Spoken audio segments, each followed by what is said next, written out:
Hello everyone. Tonight we step into a land of dust, blood, and whispers no one answers. The Wild West. Forget the romantic cowboy images galloping under the sunset painted by movies, because the truth is, you'll be hungry, shivering, betrayed, and might die without anyone remembering your name. This is a brutal survival story, where, if you live to 40, you're no longer human, you're a freak of nature. Before you lean back comfortably, take a moment to like the video and subscribe to the channel, but only if you genuinely enjoy the content I share. And leave a comment letting me know where you're watching from and what time it is there. It's fascinating to see people tuning in from all over the world. Now turn off the lights, maybe turn on a fan for some background noise, and let's dive into tonight's journey together. Tonight we start with something arid, cracked, and scarier than bullets, the Wild West, where the illusion of freedom is written in sweat, blood, and cow dung. Think being a cowboy is leisurely riding under a golden sunset, then brace yourself, because the truth is, if you survive until breakfast, that's already a victory.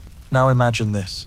You open your eyes, the first light isn't some warm sunrise, it's a harsh, silver-white glare, piercing through the tattered canvas of a makeshift tent, hitting your face and revealing you spent the night next to a dried-up puddle of piss, antelope tracks, and a long, eerie slither mark. Good news, you're alive. Bad news, that slither mark is from a rattlesnake that shared your sleeping bag all night. The bag has no zipper, no insulation, no deodorizing. The only thing keeping you warm is your own sweat smell, and a few bugs crawling into your armpits for warmth. You crawl up, knees creaking like the broken axle of an old wagon. You can't recall the last time you slept on something without sharp rocks jabbing your ribs. Red dust coats your hair. You cough, and it's not phlegm, it's dust mixed with wool fibers from your scar. Your throat is so dry, it feels like one more breath will tear it apart like sandpaper. Your mouth tastes like ash water, and the only water you have is in an old tin canteen that smells of rust and cow piss. No bathroom, no morning coffee, nothing but an open expanse of rocks, sand, bleached animal bones, and the hum of insects signaling you're no longer in a place where law exists. You drag yourself off the ground, trembling. Your ankle is swollen from a bite from something last night. You're not sure what, you didn't ask, and no one's there to answer. You look around, nobody. Your companions from last night are gone. One left after losing a poker game, another got stabbed in a fight over whether the canned meat was venison or dog, and you're still here. With a worn-out saddle, a broken trigger gun, torn boots, and a body slowly rotting from the inside due to an untreated tooth infection. You have to get up, because if you don't, the sun will bake you on this ground. And you know well, in the West, no one will find your body. No one asks, no one cares. If you die, your horse will move on, and people will say, oh, he probably got shot by bandits, or he got drunk, passed out, and never woke up. And that's how you're remembered, if you're remembered at all. You step out of the tent, feet caked in dust, and a smell you can't tell is from your boots, the ground, or your own body, after 8 days without a bath. You stand tall, back aching, like someone stabbing it. You pull a rolled cigarette from your pocket, light it with a trembling match. The flame flickers like the last bit of life left in you. You don't smile. The West has nothing worth smiling about in the morning. Only this cold thought, I'm still alive. But you're not sure if that's good or bad, and that's just how your day begins. From here on, it only gets worse. Welcome, cowboy. Welcome to a hell of dust, guns, and a forgotten American dream, amidst bleached bones. You start your morning awkwardly tying your boots, once made of cowhide, but now soft as a floor rag after an acid rain. Every movement tears the blisters on your heels a bit more. Your feet no longer feel real, just scraped, bleeding, and full of gravel, stuck in your nail beds. You glance at the sun. It's not fully up, but you're already sweating. Not from heat, but from fear. Because you know just a few minutes late, and the whole herd will scatter like a dust storm, and you'll have to chase each cow across a desert, with no boundaries, no markers, only nameless despair stretching to the horizon. You reach for your saddle, a cracked leather slab, soaked in old sweat, animal grease, and secrets never washed out. Your horse, Jasper, sways its lazy head as if it knows neither of you wants to do this. You step onto your aching foot, swing onto its back. The horse's spine is hard as concrete and damp as an old towel, and then you move. You ride Jasper across the dry plain, where sun and dust are an inseparable killing duo. Each hoofbeat kicks up fine dust, sticking to your face like poison powder from hell. Each heartbeat stings your eyes with sand. Each breath you take shocks your lungs with air dry as ashes. Your throat is so parched, you imagine your tongue is a piece of snake leather eating itself. The tin canteen you carry ran dry yesterday, and you know drinking from the nearest pond is easier if you want to meet God face to face through acute dysentery. You look up, the sun seems bigger, brighter, and crueler than usual. It doesn't just shine, it scorches. You feel your scalp peeling in layers. Your wide-brimmed hat, the cowboy symbol you once took pride in, is now a small tent for your brain, but it's not enough. Sweat drips into your eyes, salt burning like acid. Just then, a bull stops. No, not just stops. It looks at you, and in its eyes is pure contempt. It shakes its horns, steps back, and bolts into the brush. You sigh, not from surprise, but because this happens every day. You toss the reins, nudge Jasper's flank, and give chase. The bull isn't dumb, just lazy, and very good at ruining schedules. You gallop through cacti, dodging dry cracks in the ground, praying you don't meet a rattlesnake. Finally, after a few minutes of struggle, the bull stops, panting. You throw the lasso, miss, throw again, hit. You pull, and it pulls back. A battle of wits between man and beast begins. But then, suddenly, you hear thunder. No, not sky thunder. It's the sound of wooden wheels hitting rocks. A wagon train passes in the distance, rolling as if mocking you, the old-timer left behind. You watch. It's a group of gold diggers, hair slicked back, sitting on wagons with gold and glory banners. A string of curses runs through your head, not from jealousy, but because you know they'll die sooner than you, just cleaner. You drag the bull back to the herd, muttering to yourself, like singing a lullaby to keep from going mad. The sun's now overhead. Everything underfoot, dirt, grass, sand, cow dung, steams. The smell of ammonia and sunburned leather mixes into a nausea-inducing olfactory cocktail. You tilt your head back, drink the last sip from your canteen, water hot as 3-day-old beef soup, tasting of blood and metal. Then laugh, a dry, toneless laugh. And you keep going.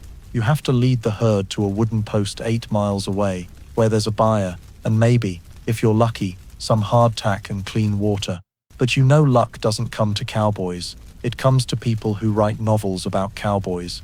You spur your horse, eyes squinting. Ahead, the trail shimmers like a gateway between life and death. Behind you, the herd bellows, the only sound reminding you you're still working. A job with no vacation, no insurance, no pay. Just sun, dust, thirst, and dreams burned away every morning. And you keep going, like a shadow on horseback, fading into the midday mirage, because simply, there's no other choice. This is your typical morning cowboy in the Wild West, and that's just the first half of the day. Your breakfast doesn't start with a cheerful bell or the warm smell of toasted bread like in the movies. It starts with the sound of cow shit, the stench of horse piss rising from the hot ground, and a suspicious gurgle from your stomach, signaling a digestive system reaching its limit. You pull a dented tin pot from your pack, brushing off red dust from the lid, like you're dusting a coffin for hope. The water inside is what's left of so-called drinking water, but it's really half-dissolved rust from the canteen. You scoop some out, toss in a few coffee grounds burnt from a roast 2 months ago, and heat it over rotten wood with a faint hope it won't explode. The first smell isn't coffee. It's smoke, burnt leather, and memories of the time you vomited blood after drinking coffee laced with gunpowder. But you wait. Western coffee isn't for savoring. It's a punch to the liver. The only way to stay awake through insomnia, malaria, and scorching sun. When it starts boiling, you use a dirty rag to lift the pot. Once an undershirt, now a fibrous bacterial colony. You pour the coffee into a tin cup, the only thing no one's stolen, not because it's valuable, but because it's stained with blood and a smell no one can stand. The coffee is thick, black, with an oily sheen. You take a sip, it doesn't slide down your throat, but stabs your stomach like acid, bitter, burnt, and acrid, like the smell of burning human hair. You spit out a small metal fragment, not sure if it's from the pot or a piece of broken tooth. Still, You keep drinking, because if you don't, you'll pass out. And passing out in the West is a dishonorable death, not even worth a mention in a vet's log. Next to the coffee is bread. Calling it bread is generous. It's a blackened, rock-hard lump you kneaded from old cornmeal, mixed with well water that smells of dead frogs. You tap it. It echoes like knocking on a coffin. You try to break it. It doesn't budge. You use a knife. The knife breaks. Finally, you put a piece in your mouth, letting saliva soften it, and chew like a cow ruminating. The bread scrapes your gums, cracking another back tooth, and you feel blood pooling in your mouth. Its taste mixing with burnt coffee into a morning soup. Even the devil wouldn't try. While chewing, you notice something off. A strange smell, not from you, not from the horse. It's a sweet, moldy stench, heavy, with the sense of something long dead. You stand, coffee in hand, tiptoeing past the tent, past cow dung, to a mound where a stray dog howled all night. And as expected, there's a dead deer, killed by someone, or something bloating in the sun. You crouch, frowning. Its eyes are still open, covered in flies, with a deep gash in its belly, not the work of a skilled hunter, but a dull knife and a desperate hand. Someone ate raw meat last night. Maybe a person, maybe someone no longer sane. You say nothing, just turn back. Sit down, sip more now cold coffee. The smell of death lingers, not just in the air, but in your mind. It seeps into your teeth, your breath. You're used to it. In the West, death doesn't smell of jasmine or gunpowder. It smells of burnt coffee, charred bread, old sweat, and unburied rotting meat. And it always comes when you take your first bite. You finish eating, stand, brush dust off your pants. Though it's pointless, dust is your second skin. You sneeze from the smoke. Your chest aches like someone's punching your heart with a cold rock. But you keep going, because if you sit too long, flies will think you're the fresh corpse. So you walk on, carrying a burnt breath, an empty stomach, and the illusion that today, maybe you'll eat something that doesn't make you want to die. Then you laugh. Because you know, a morning with black coffee, burnt bread, and the stench of death is the kindest part of a cowboy's day. And from here, it can only go downhill. Slowly, but surely, after stuffing the rock-hard bread into your pocket, in case you need something to throw at snakes, you climb onto Jasper's back. He snorts through dry nostrils, eyes droopy, as if he knows today won't be kinder than yesterday. You pull the reins, lightly kick his flank. He lumbers forward, and you begin your job, riding, herding cows, and trying not to get kicked to death in the wilderness. The herd in the distance is scattered like fragments of a shattered settler's dream. They wander in all directions, one shitting by a dead tree, another bolting like it's possessed, a few even sleeping, standing up. You whistle, the familiar sharp sound makes them flinch. But like every morning, one refuses to listen, always one. And today, it's the bastard with a torn ear and a world-weary glare. You've nicknamed him Asshole. Asshole looks at you, not the look of a scared animal, a look like he trained in the Mexican army and just graduated from a special ops course called Pissing Off Horseback Riders. You spur Jasper forward. Each leap kicks up red dust, like solidified sweat. You get close, swing your rope, aiming to herd him back, but Asshole doesn't turn his head. He turns his ass. And then, as you lean to adjust the rope, he kicks. No warning, no hesitation. A kick like Thor's hammer smashing your face. Everything goes black. You don't fall off the horse. The horse falls with you. Two bodies roll into dry brush, like salted beef, making a crack you're not sure is branches or your cheekbone. Your left eye swells instantly like a boiled egg. Your nose goes numb, blood dripping into your mouth. Salty, metallic, making this morning's coffee want to revisit. You gasp, dizziness hitting your brain like someone's hammering from the inside out. You force your right eye open, see Asshole still standing there, chewing grass, as if he just swatted a fly. Jasper's already up, shaking his head like he's muttering, "I told you so." You crawl up, hand trembling as you wipe blood from your nose. No mirror, but you know your face looks like pounded raw beef. You grab your hat, dust so thick, you can't tell its original color. You climb back on the horse with the sluggishness of someone apologizing to their abuser, and you chase Asshole again. This time, not to herd, but to survive. You jab your boot into Jasper's side, and you both speed up. Asshole starts running, his fat ass wobbling and hind legs pounding the ground like pestles. You charge, throw the rope. This time, it catches his neck. You pull, Jasper breaks. The bull roars, slips, and falls. You're not happy. You're not smug. You're just tired. You dismount, tie the rope to a tree, let him rest, or ponder ethics. You sit, hand on your swollen, aching face. A tooth wobbles. The sun's high now. The herd starts regrouping, not because of your skill, but because they're tired. You lead them on, slow but steady. Each hoofbeat pulses pain in your temple, and you wonder, what the hell am I doing? Then you remember, because there's nothing else to do. This is the Wild West, where the law is a gunstock, where survival depends on stubbornness and the ability to take pain without screaming, where you can be killed by the very animal you raise, because it doesn't like your face. The herd moves on. You move on. The swelling throbs in the wind, making tears stream, but no one sees. No one cares. Because here, everyone's been kicked in the face, literally and figuratively. And if you're still standing, you're still a cowboy. That's it. No one pats your shoulder. No one says keep going. Just the wind blowing dust into your wounds. And another day begins. Or rather, another day hasn't ended yet. You ride Jasper a few more miles, the sun now scorching, red dust coating your hair, beard, eyelids, and inside your shirt, which clings like a moldy bandage. Your mouth is dry as ash, tongue sticking to your palate, each breath a battle. Jasper wheezes, his steps slowing. Your body aches from this morning's kick, bruised from cheekbone to pride. Then, ahead, in the cracked, devilish ground, you see it, a rock the size of a wagon, sitting in the empty plain, like God dropped it and forgot to pick it up.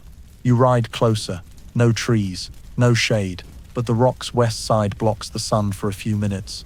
You dismount, back hunched from exhaustion, and press yourself against the searing stone. It's not cool, it's not friendly, but it doesn't leave. It doesn't ask for a loan. It doesn't talk about a runaway wife. It doesn't kick you in the face. That's the highest standard for a friend in the West. So you sit beside it, a rock, silent, dust-covered, under a merciless sun. You lean back, eyes closed. The wind blows, carrying distant cow bellows, hoofbeats on the horizon, and your own stench. But the rock doesn't judge. It was here before you were born, and will be here after you die. No one cares about it, just like no one cares about you. And for that reason, in this barren wilderness, you start to feel at ease. You whisper to the rock, "Hey buddy, I'm still not dead today." The rock doesn't answer, but you believe it hears. Maybe it doesn't need to reply, because it knows every question in the West has the same answer. No one cares.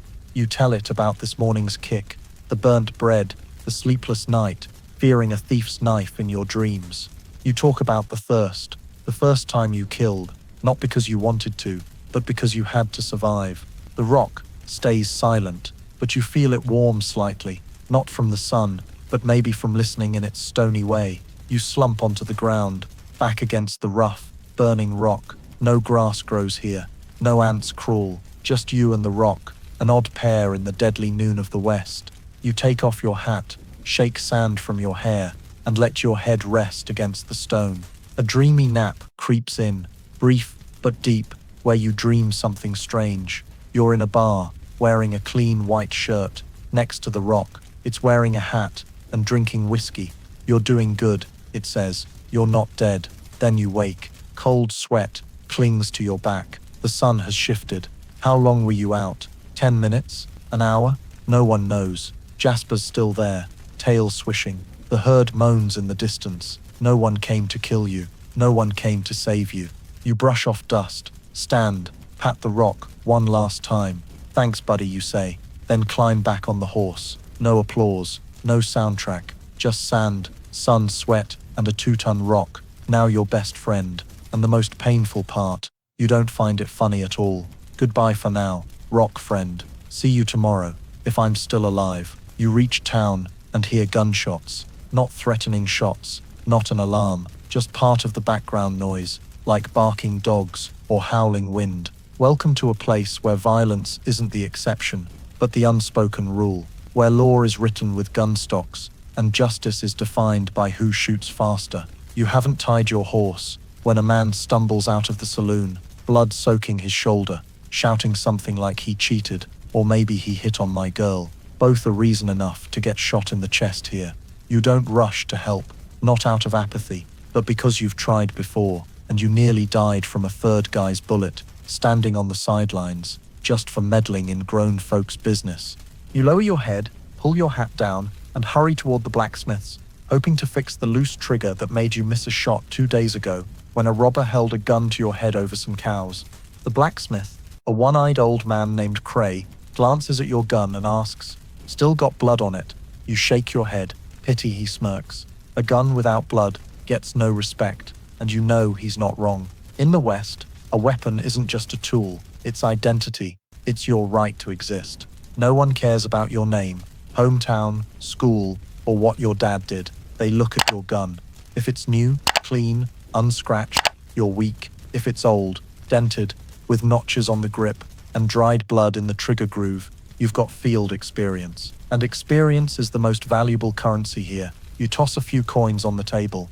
Cray takes them, fixing the gun while telling you about a kid who walked into the bar yesterday, flashing a shiny new gun his dad gave him. 5 minutes later, he was face down on the wooden floor, blood pooling from his ear, because he didn't duck when passing a drunk who'd been cheated on by his wife. Here, anything can get you killed. A wrong look, a loud laugh, asking the price of a prostitute without paying it, or standing in the wrong spot at the bar. Sheriff? There's one named Bart, but he's drunk all the time, gun rusted, belly like a barrel, and won't intervene unless someone kills right in front of him, and yells, "Hey Bart, your turn." The town has laws, but no one reads them, because the real law is written on the ground in spent shells. You know this. You've seen a man shot for playing the flute off-key during someone's card game, seen a 16-year-old girl shoot a saloon owner, dead for slapping her mom. She wasn't arrested. She was offered a drink, then hired as a bodyguard. Respect here doesn't come from morals or diplomas. It comes from how fast you draw and how cold your eyes are after pulling the trigger. You take your gun back from Cray, feeling it heavier. Maybe from tighter screws, maybe from a few more unconfessed sins weighing on your mind. You holster it. The one thing between you and a pre-dug grave outside town. You head to the saloon, not to drink, but to listen. In this world, news spreads through whiskey, bullets, and whispers from men too scared to speak loud. You walk in, every eye scanning you for a split second, enough to decide, friend, foe, worth shooting, no, good. You get to live 10 more minutes. You sit in a corner, order the cheapest whiskey, stuff that could clean wounds or burn a house down. The bartender sets the glass down without a word. You take a sip, throat searing, and look around. A card player sharpens a knife on the table. Another chews a toothpick, hand on his gun's grip. A third dozes, but keeps his finger on the trigger.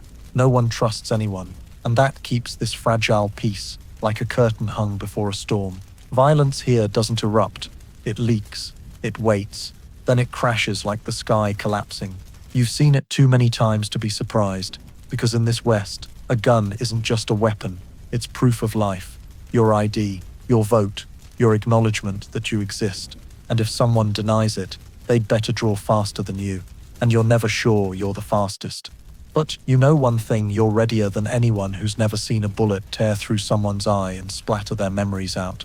You set the glass down, stand, and walk out of the saloon. Sunlight hits your eyes, and a gunshot rings out by the horse corral. Another argument. Another death.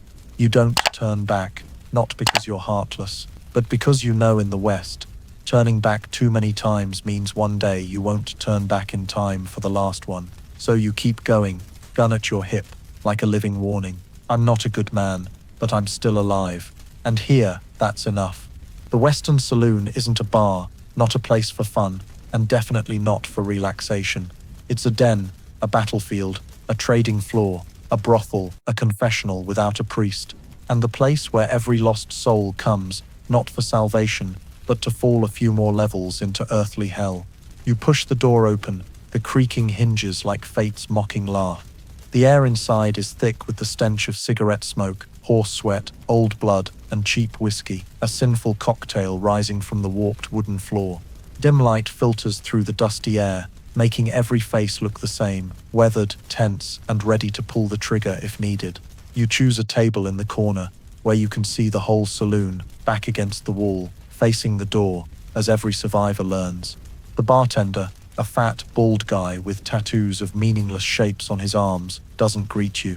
He squints, recognizes you haven't died since your last visit, pours you a whiskey without asking, not caring if you have money.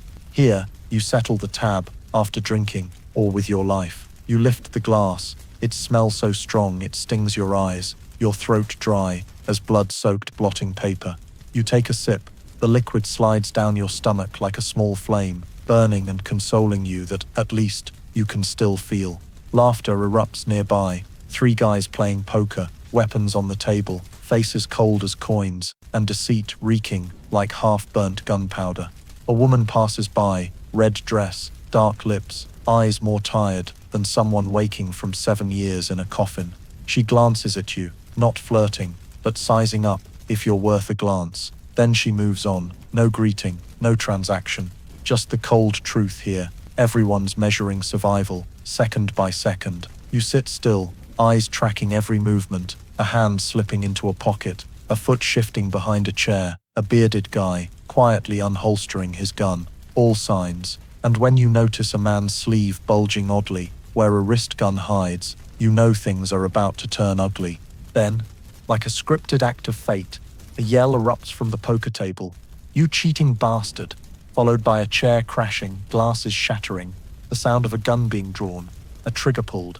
You don't count the bullets, but you see blood splatter on the red-dressed woman's face. She doesn't scream, just wipes her cheek and keeps walking to the bar. The bartender doesn't look up, just drags a wooden crate to the floor, kicks the body into it, and pulls the blood-stained rug back, darkened by hundreds of times before. You sit still, your whiskey glass not even half empty. Your heart races, but your face is ice cold, because you know, reacting too fast could make you seem complicit. Reacting too slow makes you the next victim. Doing nothing is the only way to survive. You drain your glass, set it down, glance at the body cleared away like trash. No one asks his name, no one cries. He came to the saloon to drink and left as cold meat. That's the price of a bad card, a wrong curse, or a misaimed glance. You're about to stand when another woman, black hair, tanned skin, eyes like burning coal, sits across from you. "Need anything, cowboy?" she asks, voice not soft like silk, but dry as summer snakeskin. You look at her a second too long, enough for both of you to know this isn't a game. You say, "I just need some peace for a few hours." She smiles, a sad smile, and nods. She knows, as you do, no one stays peaceful long in this saloon. Every laugh can turn to a scream, every waltz can become a funeral dirge, and everyone who walks in has a better than 50% chance of not walking out on their own 2 feet. You pay, coins stained with blood, maybe yours from last week. The bartender doesn't ask. He takes them, nods, turns away. You stand, leave the saloon. Your shirt's back is wet with cold sweat.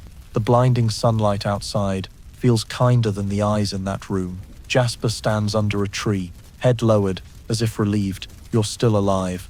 You climb on, wipe your face with a rag, clean dried blood from your cheek, not yours. And so, you move on. Behind you the saloon doors close like a swallowing mouth. You know next time you step in, you might not step out. But you also know, in this West, avoiding the saloon is a slow death. Going in is a lottery with one jackpot, surviving another night. And you've never been lucky. You just haven't lost. Yet, they pass through your life like ghosts in silk dresses, the women of the Wild West, dancers who smile at patrons with dark lips, cold eyes, and hearts long, turned to stone, prostitutes, painting their lips with the blood of their last jealous fight, lighting candles with dreams that never took shape before being broken. You don't remember their names, not because you don't care, but because names don't matter here. They're called Daisy, Belle, Ruby, Lily, but the next night, they might be Jane, Rose, or Mary. Sweet names like flowers, but always paired with the smell of tobacco, dried blood, and cheap perfume. You once met one whose eyes reminded you of home, of your mother, of something lost, but you forgot who she was after 3 days, because the next morning she was gone. and the next woman in her seat had shorter hair, a clearer bruise on her neck, and a smile a few degrees colder. Women in the West don't live, they exist. They're not loved, they're hired, they're not protected, they're portioned out, and the price of stepping into a saloon in a red dress isn't money, it's a shortened lifespan, a shaved soul, and sighs instead of lullabies. You've seen them at the bar, counting coins, like a mother counting her child's coughs at night. They earn a living with scars hidden under makeup, lips cracked by the sun, smiles so fractured they could shatter any moment. And sometimes they pull the trigger too. One shot a man in the forehead for hitting her with a glass bottle, the bullet straight, unflinching, as if she'd trained her whole life for that one shot. She was caught, hanged one night. But by morning, people forgot who she was.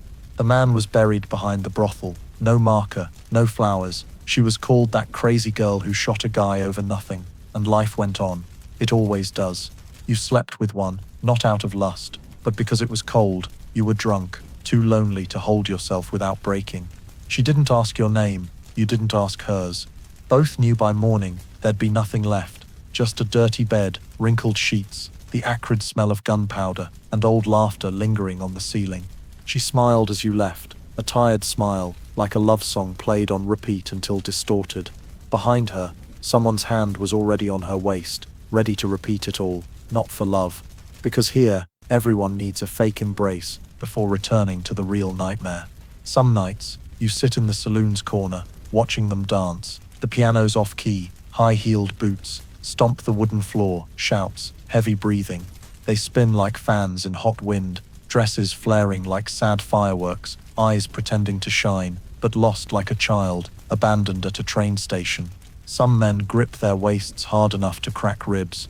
They don't scream, they smile, because screaming doesn't pay here, but smiling does. One whispered to you once, "If I die here, will you remember my name?" You didn't dare answer, because you knew you'd already forgotten, not because you're cruel, but because here, memory is a luxury, and forgetting is a survival condition. These women are the town's silent lifeblood, both escape and trap. They witness everything, from murders to half-finished proposals, from heroes' deaths to cowards' whimpers. They're living memories, but no one listens to their stories. And when one disappears, beaten to death, taken, or throat slit in a boarding room, no one writes her name. The bartender just wipes the blood, sets the glass back on the table, and the next night, someone else dances, someone else's waist is touched, and someone asks, "What's your name?" The answer's always the same, "Call me anything." You leave the saloon that night, head spinning, heart heavy, unable to recall the face of the woman who lay beside you. But you remember one thing, her hand was cold, not from the weather, but because she'd stopped expecting anyone to touch her with kindness. You look back, the saloon doors swing like a mocking mouth. Inside, the dress shadows still dance, spin, smile, as if tomorrow won't change a thing, and maybe it won't. The West doesn't keep anyone's name, especially not women's, and you keep living, keep forgetting, not because you want to, but because you have to. The thirst in the West doesn't start in your throat, but in your spine, a simmering lack spreading from marrow to fingertips, making you tremble not just from dehydration, but from a nameless absence. A hunger beyond physiology, like a curse whispering endlessly. You're missing something, you're fading. You once thought it was water, the liquid more precious than gold, whiskey, or life itself. But after 1,000 sips of murky sludge from ponds even fish abandon, you realize the thirst here isn't just cracked lips and a parched tongue, dirty water, water tainted with dung, water dead in wells. You've drunk water smelling like half-burnt chimneys, water pooled in cow hoof prints, water wrung drop by drop from a horse's cloak, and still, it's not enough. Not enough to quench the thirst, not enough to live meaningfully. The real thirst is to live, to have a reason to live. Because in the West, you exist hour by hour, step by step, hoofbeat by hoofbeat, glance by glance in the saloon, but you never truly live. You've stood at noon, sun scorching, staring into the endless void of the plain, wondering if I lie down now and never get up, will anything change? Will anyone notice? Will anyone pull me up and ask, "You okay?" No. Just the wind blowing, dust swirling, and a distant cow's bellow, reminding you even livestock have clearer purpose than you. You look at others, Cowboys like you, living on sinew, blood, guns, and silence. They're thirsty like you. No one says it, but everyone knows. Their eyes are sunken, not from sleeplessness, but from lack of faith. Cowboys thirst for forgiveness, for something they can't even name.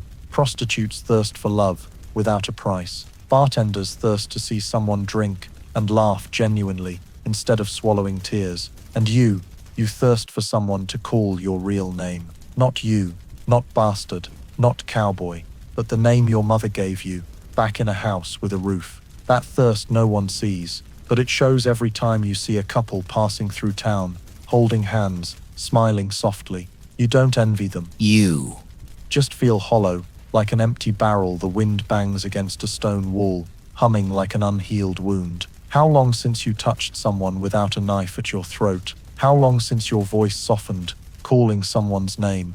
You don't remember, and that's the thirst you can't quench. Water saves your body, but the thirst to live, no well is deep enough to find that. Some nights, you sit alone, in the plain, under the stars, gun in hand, thinking of ending it. Not because you're weak, but because you've lived too long, too skeptical, too tired to believe tomorrow holds anything new. But you don't pull the trigger. Not because you fear death, but because you're still thirsty. That thirst keeps you here. It makes you endure, crawling through a spiritual desert, inch by inch. It makes you rise each morning, though no one waits. It makes you chew brick-hard bread, drink ashy coffee, and ride out of town as if you have a goal, when really you only move because you don't know what to do if you stop. And then, one day, at your most exhausted, aching, filthiest, you see a child, dirty, hungry, looking at you with eyes still holding light.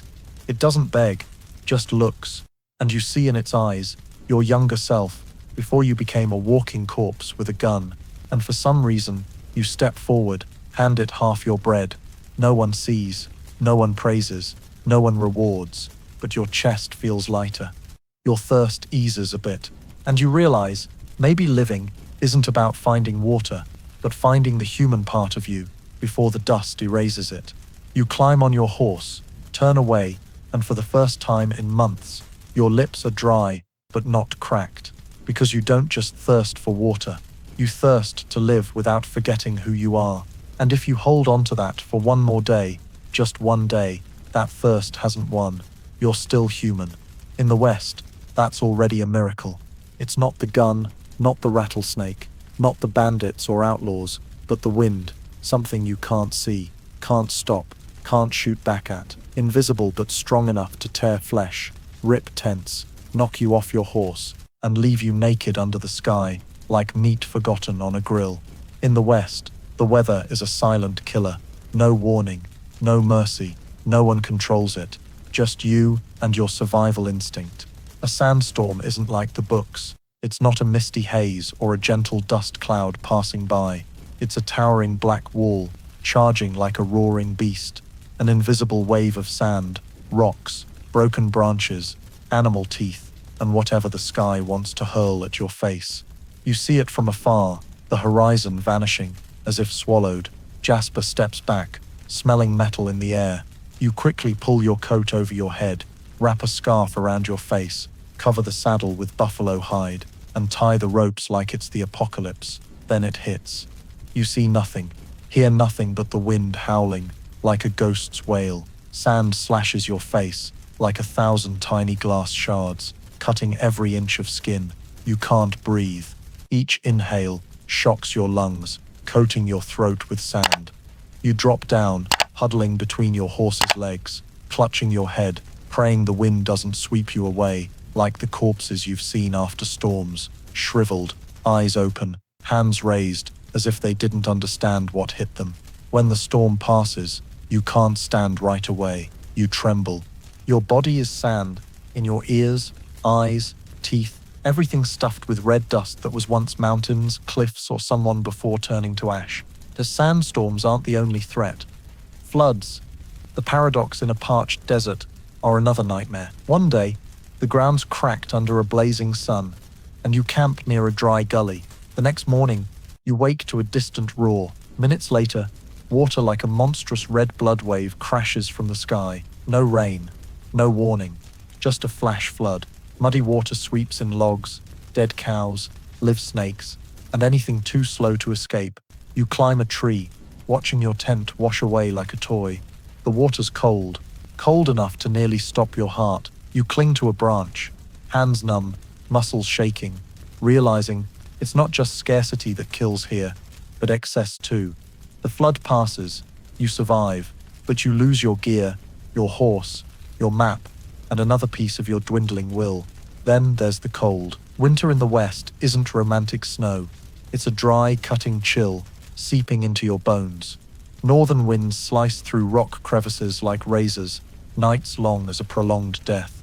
You crawl into a rotting sleeping bag, clutching a blanket, smelling of wet dog, fingers purple, teeth chattering like a generator. Once, you woke unable to move your left hand, frozen stiff. You rubbed, pounded, dipped it in piss to restore circulation, and you knew, half an hour more sleep, and that hand would have been gone. Every winter morning is a rebirth, not poetic, but literal, escaping death. But the deadliest, fastest, most surprising killer is the wind. Some winds carry no sand, no rain, no ice, just a cold breath slipping through mountain gaps, gentle as death's touch. You could be riding, talking, singing an old tune, then collapse, dead from lung spasms, cold stroke, or wind cutting your breath. You saw a man twice your size, laughing and drinking all night, found the next morning curled like a twisted doll. No wounds, just wide eyes and a trickle of blood from his nose. They said the wind took him, and in the West, everyone understands. The wind is a ghost, a shadow, a nameless, formless thing always nearby. You learn to listen to it. When the wind shifts, you don't ask why, you move. When it whistles through mountain hollows, you stop singing, you bow your head.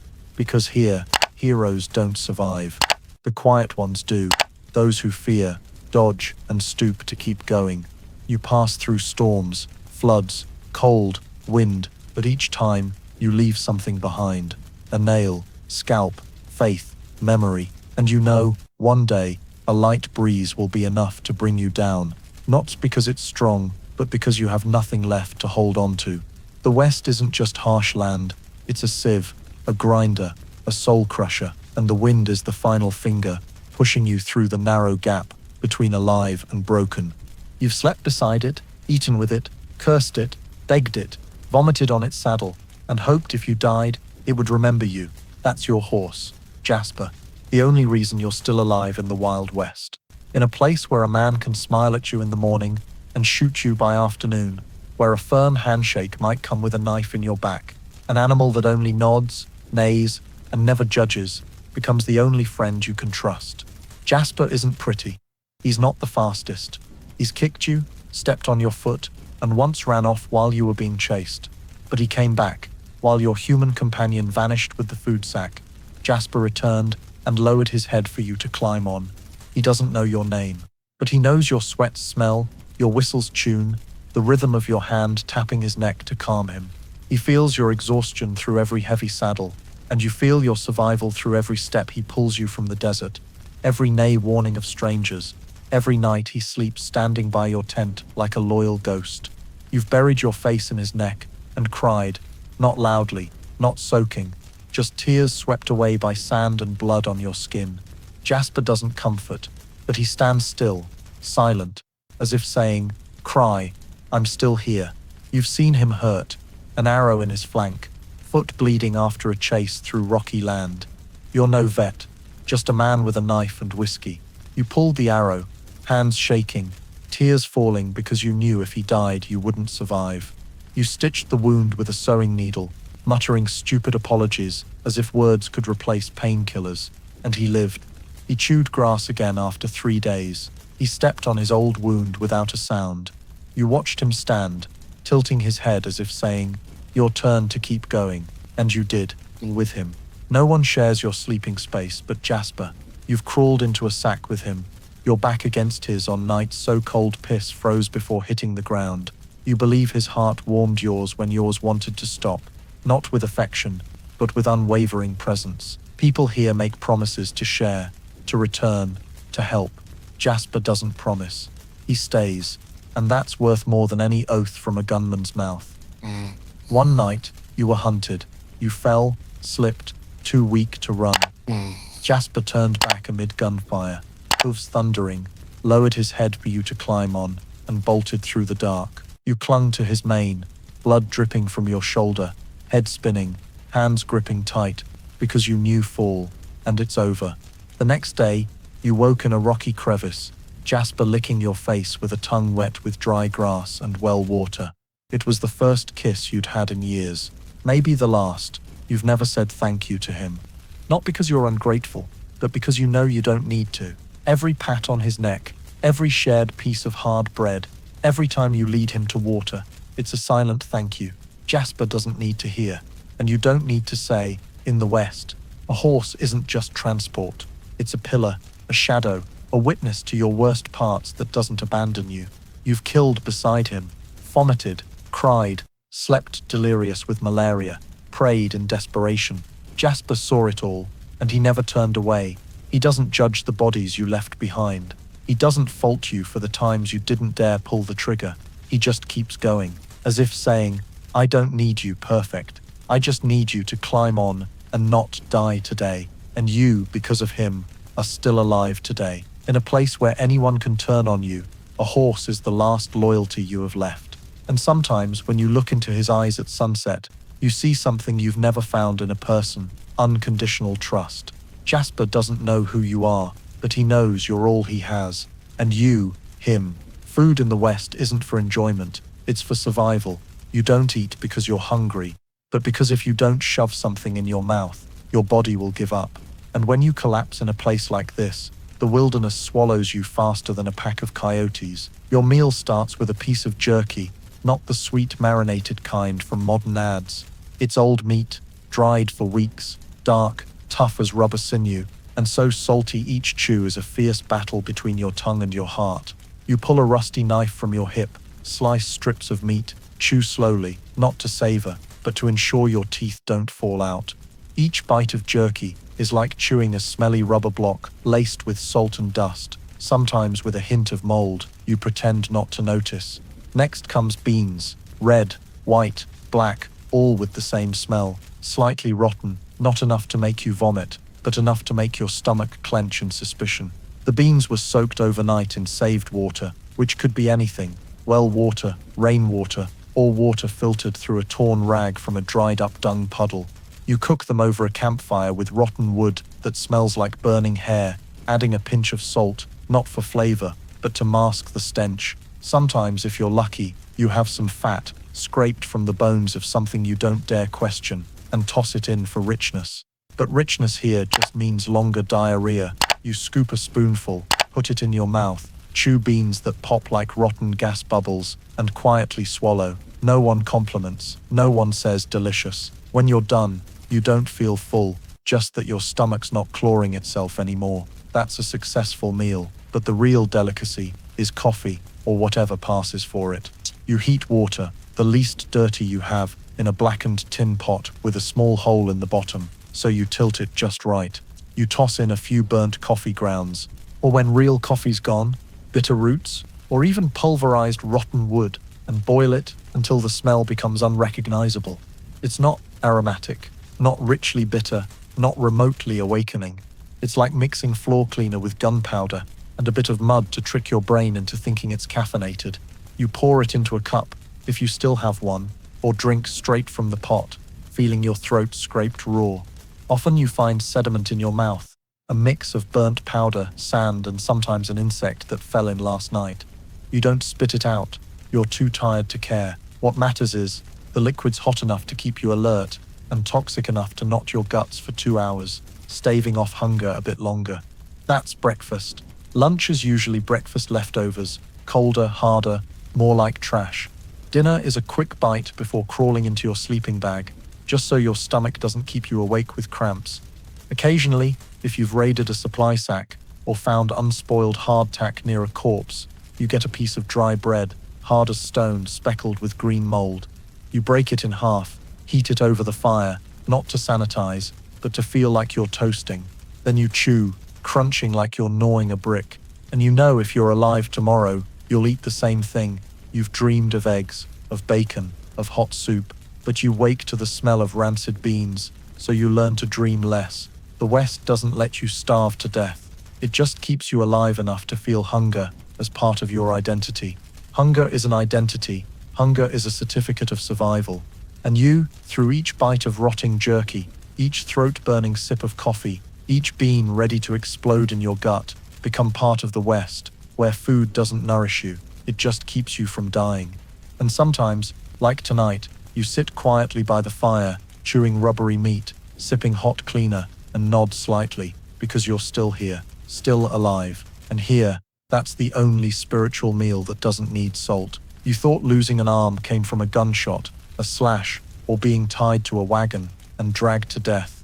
But no, in the Wild West, you can lose a whole arm from a small cut, a stupid scratch, while sharpening a knife, handling a broken rein, or biting a nail too deep.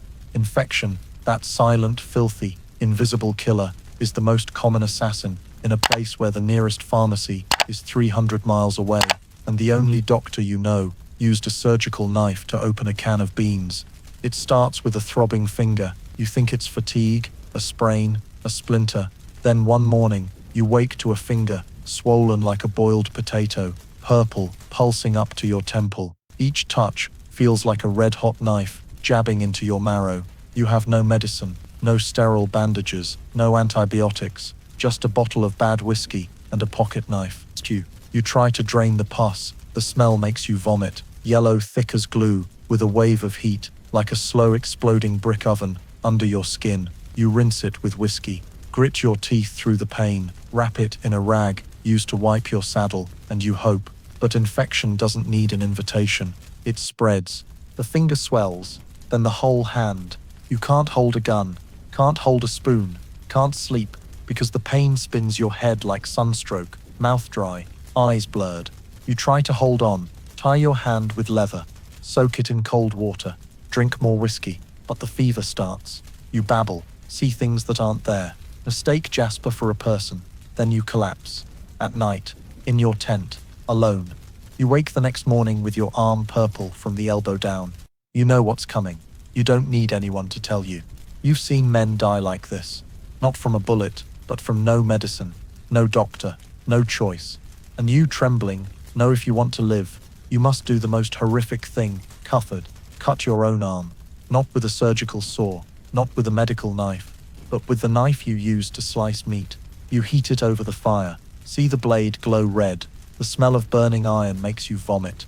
You drink half a bottle of whiskey, not to dull the pain, but to numb your soul. Then you tie a strap around your shoulder, pulling it tight until the blood stops. You place your arm on a log and begin. The knife slices through skin, sinew, bone.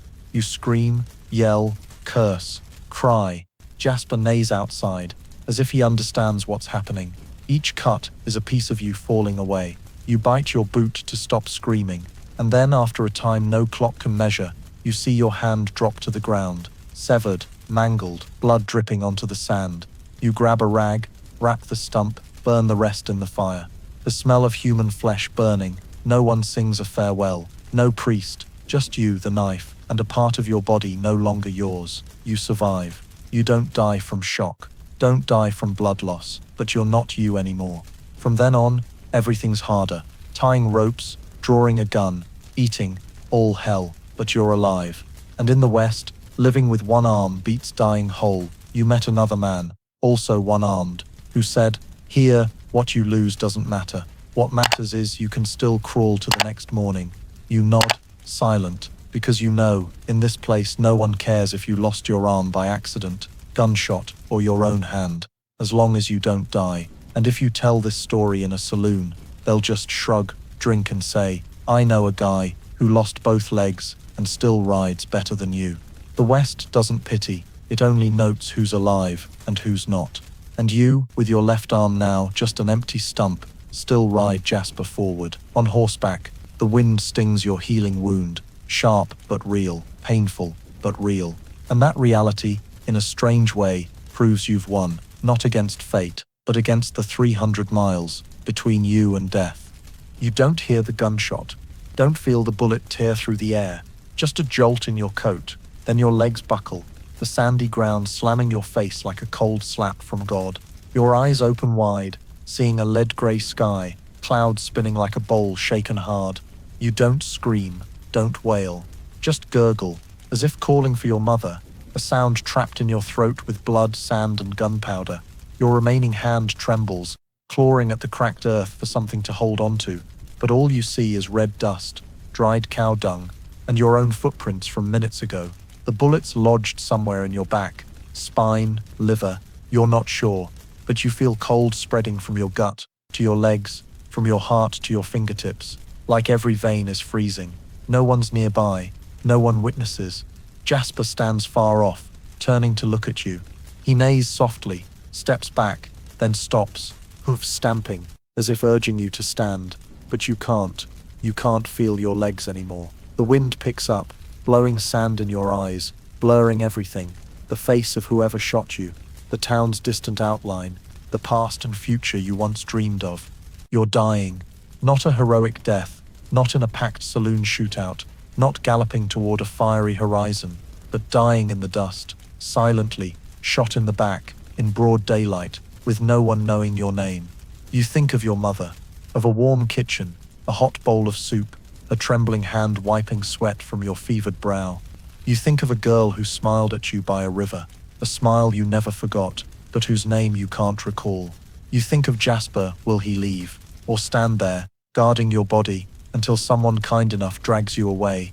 Then you realize, no one will dig a grave, no one's that idle, no one's that sad, no one knew you well enough to call you by your real name. You're another corpse in the west, a shadow passing, then fading like dust in the wind. Maybe someone will loot your body, take your wallet, gun, your boots despite their worn soles. Maybe in a few days, coyotes will drag you off. Maybe no one will know you existed. And that's the scariest part. Not death, but how quietly it happens. So quiet, even the earth doesn't bother to notice. That's the West. It doesn't cry for anyone, doesn't stop for anyone. The dead are just objects to be cleared, so the living can ride on. You try to open your mouth, call someone, anyone, but only blood spills out, hot at first, then cold. You see a bird fly overhead. It cries once, then vanishes behind a hill. You wish you could follow it, but instead, you lie there, heart slowing like a dying clock. Jasper neighs again, longer, like a goodbye. You can't see his face anymore. Your eyes are dim, just the sound of the wind, and you think, so this is it. But then something strange happens. You're not dead, not quite.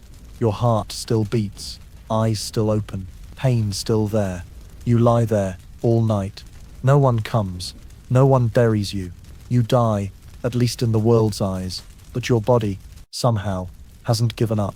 The next morning, you open your eyes, not because you want to, but because the sun burns your face. Flies gather, antids crawl into your wound, but you're still breathing, and you realize in the West, sometimes you die, but no one acknowledges it, no one declares it, no one sets a headstone, and since no one buries you, you have to keep crawling, with one hand, with your teeth, with a will you don't understand. You die, but you're not allowed to rest. So you live, or at least keep moving, like a nameless ghost, with no grave, no dreams, just the stubbornness of dirt, sand, and a West that doesn't care who you are. As long as you can still crawl, you're not done.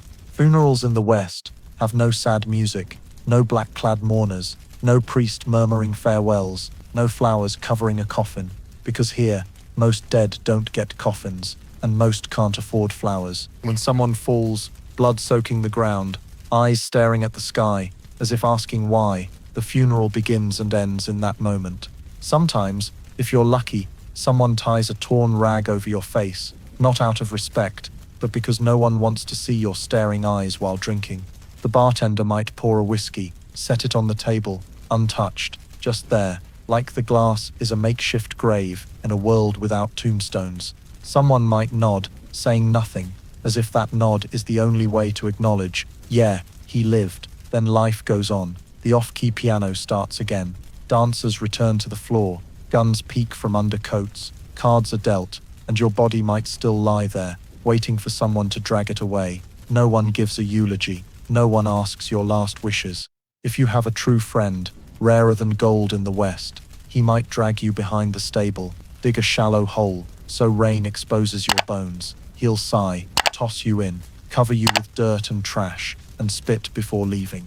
Not to insult, but because that's how they say, I did my best. And sometimes, a funeral is just a wallet grab. Someone rummages your pockets, takes your last coin, eyes your gun, muttering, not bad. A funeral in the West is silence wrapped in dust, a brief glance, then a turn away, the sound of a shovel scooping sand into the mouth of someone who laughed with you last night, a glass of whiskey tapped lightly on the table's edge, then drained, as if thirst could ease loss. But no one truly loses here, because no one owns anyone. People come and go like the wind, sitting across from you today, a corpse in the alley tomorrow.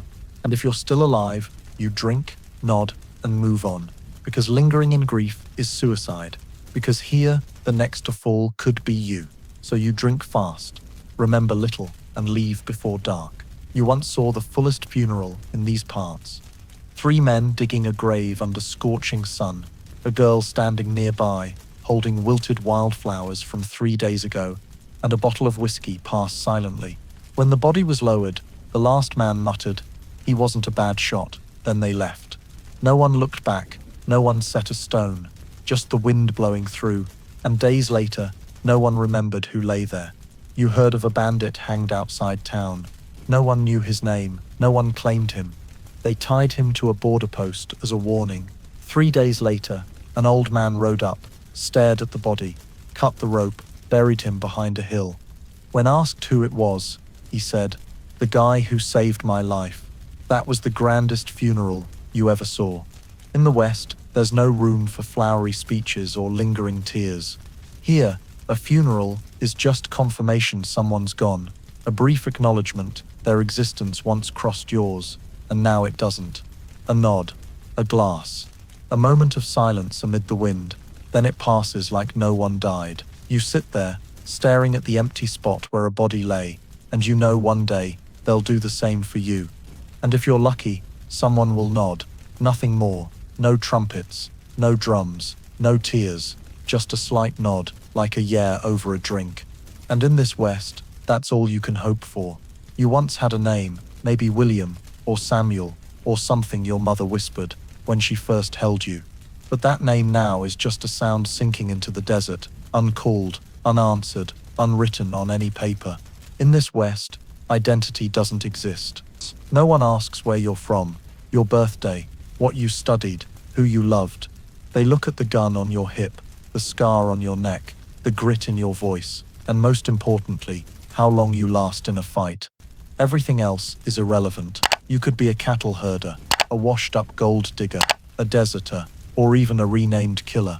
But as long as you duck at the right time, shoot fast, and don't whimper too loud when hurt, you count as a person.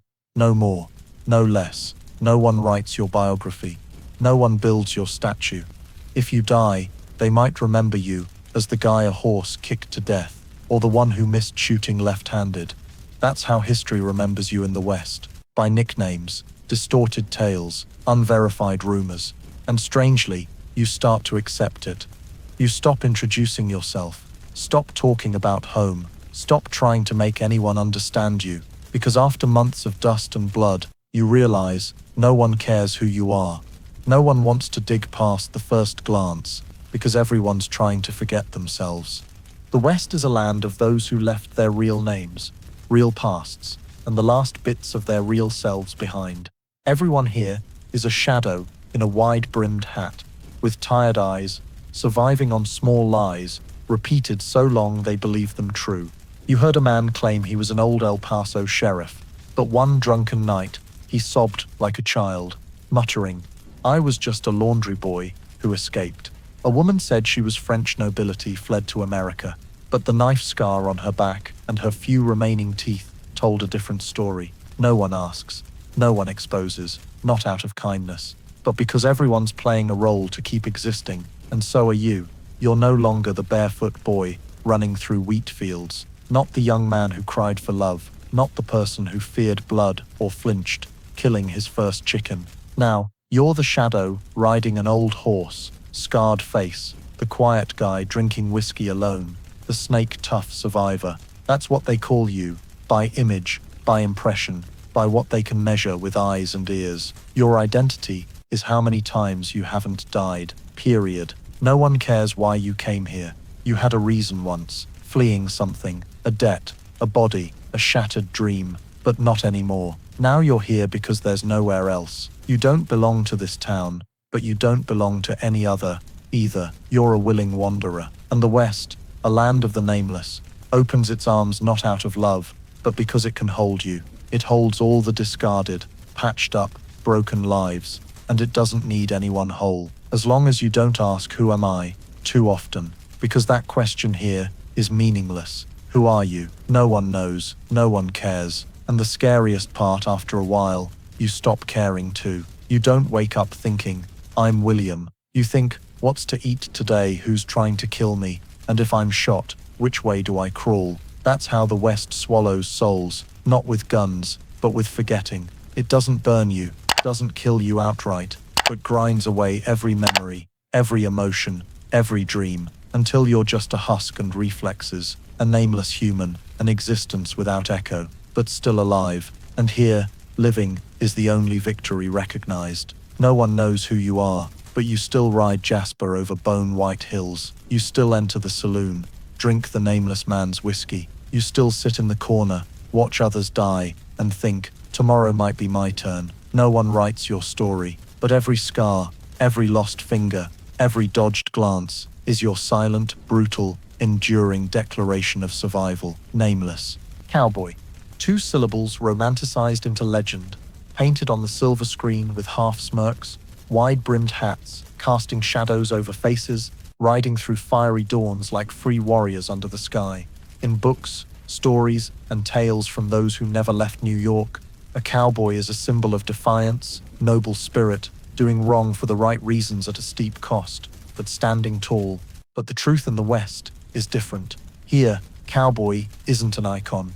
It's a job title. No glory, no honor, nothing but sweat, cow dung, and calluses thick as bark. A real cowboy wakes before sunrise, in bone-chilling cold, sometimes still reeking of last night's whiskey, to herd stubborn cattle across barren plains, where every step could signal a trap, a snake, or a band of money-hungry robbers. They don't talk much. They don't write poetry. They don't ride like they're dancing. They move like their backs are broken, carrying the burnt smell of sun-scorched saddles, and often bicker over a patch of shade big enough for a 10-minute rest, without ants biting their ass. You thought being a cowboy was cool, until you realized that ideal meant eating wood-hard meat, drinking well-bottomed water, getting sunburned until your skin peels in sheets, and pissing blood from riding 3 days straight. You dreamed of respect, but instead, you got the town's indifference, suspicious stares from locals, and contempt from gun runners, drug dealers, human traffickers. Because in the social hierarchy, a cowboy ranks below the guy selling watered-down whiskey. Cowboys have no home. They sleep outdoors. No money. They're paid in promises. No future. Because every day alive is a statistical fluke. You thought cowboys were justice's protectors. But justice in the West is a loaded gun, and cowboys are just hired hands, keeping order until they're no longer useful. Once you're injured, your horse dies, or you lose an arm, you're not a cowboy. You're a burden, a madman wandering town, sitting outside saloons, telling stories no one wants to hear. Then you vanish like the last shadow at dusk. Those who make films, write novels, paint cowboy pictures, they've never smelled a horse's unwashed feet after 3 days, never been kicked in the face while herding cattle, never waded through a river so cold their balls shrank to their throat. They don't know what a cowboy really is, a dust-caked corpse, a groan in the night when old wounds flare, a loneliness deep as a well, riding Jasper over the 30th hill of the day, only to realize you've been going the wrong way for hours. They don't know you had to kill a broken-legged cow with a hammer because your gun was out of bullets, that you gritted your teeth sewing your torn skin with saddle thread, that you shot a man for touching your water sack, not because you're cruel, but because if he drank, you'd die. The cowboy ideal is a campfire tale, but the brutal truth lies in every scar you carry, every aching joint when the weather turns cold, every time your hands shake from exhaustion, but you still haul yourself onto the horse, because the herd will scatter if you're a step slow. And maybe the worst part is no one knows who you are. No one remembers your name. You're that cowboy from the other day. The herder who got hurt. The guy who rides Jasper well but barely talks. And when you die, they'll only remember you by your rusted gun and worn saddle. No bronze statue, no medal, just the wind blowing over the hill, and a slight nod from the next survivor. You dreamed of being a cowboy. Now you live as one, and you realize the ideal is something people borrow to paint over a reality that's long been rotting. All you want is to survive tomorrow, keep your life, and if you're lucky, have one quiet evening without someone stealing your boots. In the West, that's a cowboy's highest achievement, and you know, no one claps for it. You hear it from afar, not the sound of hooves, not gunfire, but a cold, steady screech, cutting through the wind like metal scraping stone. The train. At first you don't believe it. You think you're mishearing, that it's just the wind whistling through mountain gaps, or a hallucination from days without sleep. But then, you see smoke, a grey column rising on the horizon, straight as a knife, slicing the faded yellow sky of the west. And you know, the railroad has come. Change is slithering in like a giant iron snake, bringing the sound of wheels grinding on tracks, a long wail of a whistle, like a death knell, for an era you thought would last forever. Before, you were a cowboy, a vital link in the survival machine, the guide, the cattle protector, the one who knew every stream, every patch of forest, every spot where a robber might ambush. But now, with the railroad, no one needs cattle driven across the continent. They can haul hundreds in a freight car. No need for you to stand watch at night, to fight sandstorms, snakes, natives, or desert bandits. They need speed, ease, efficiency, straight lines, and you represent a world of detours, dust, and exhaustion.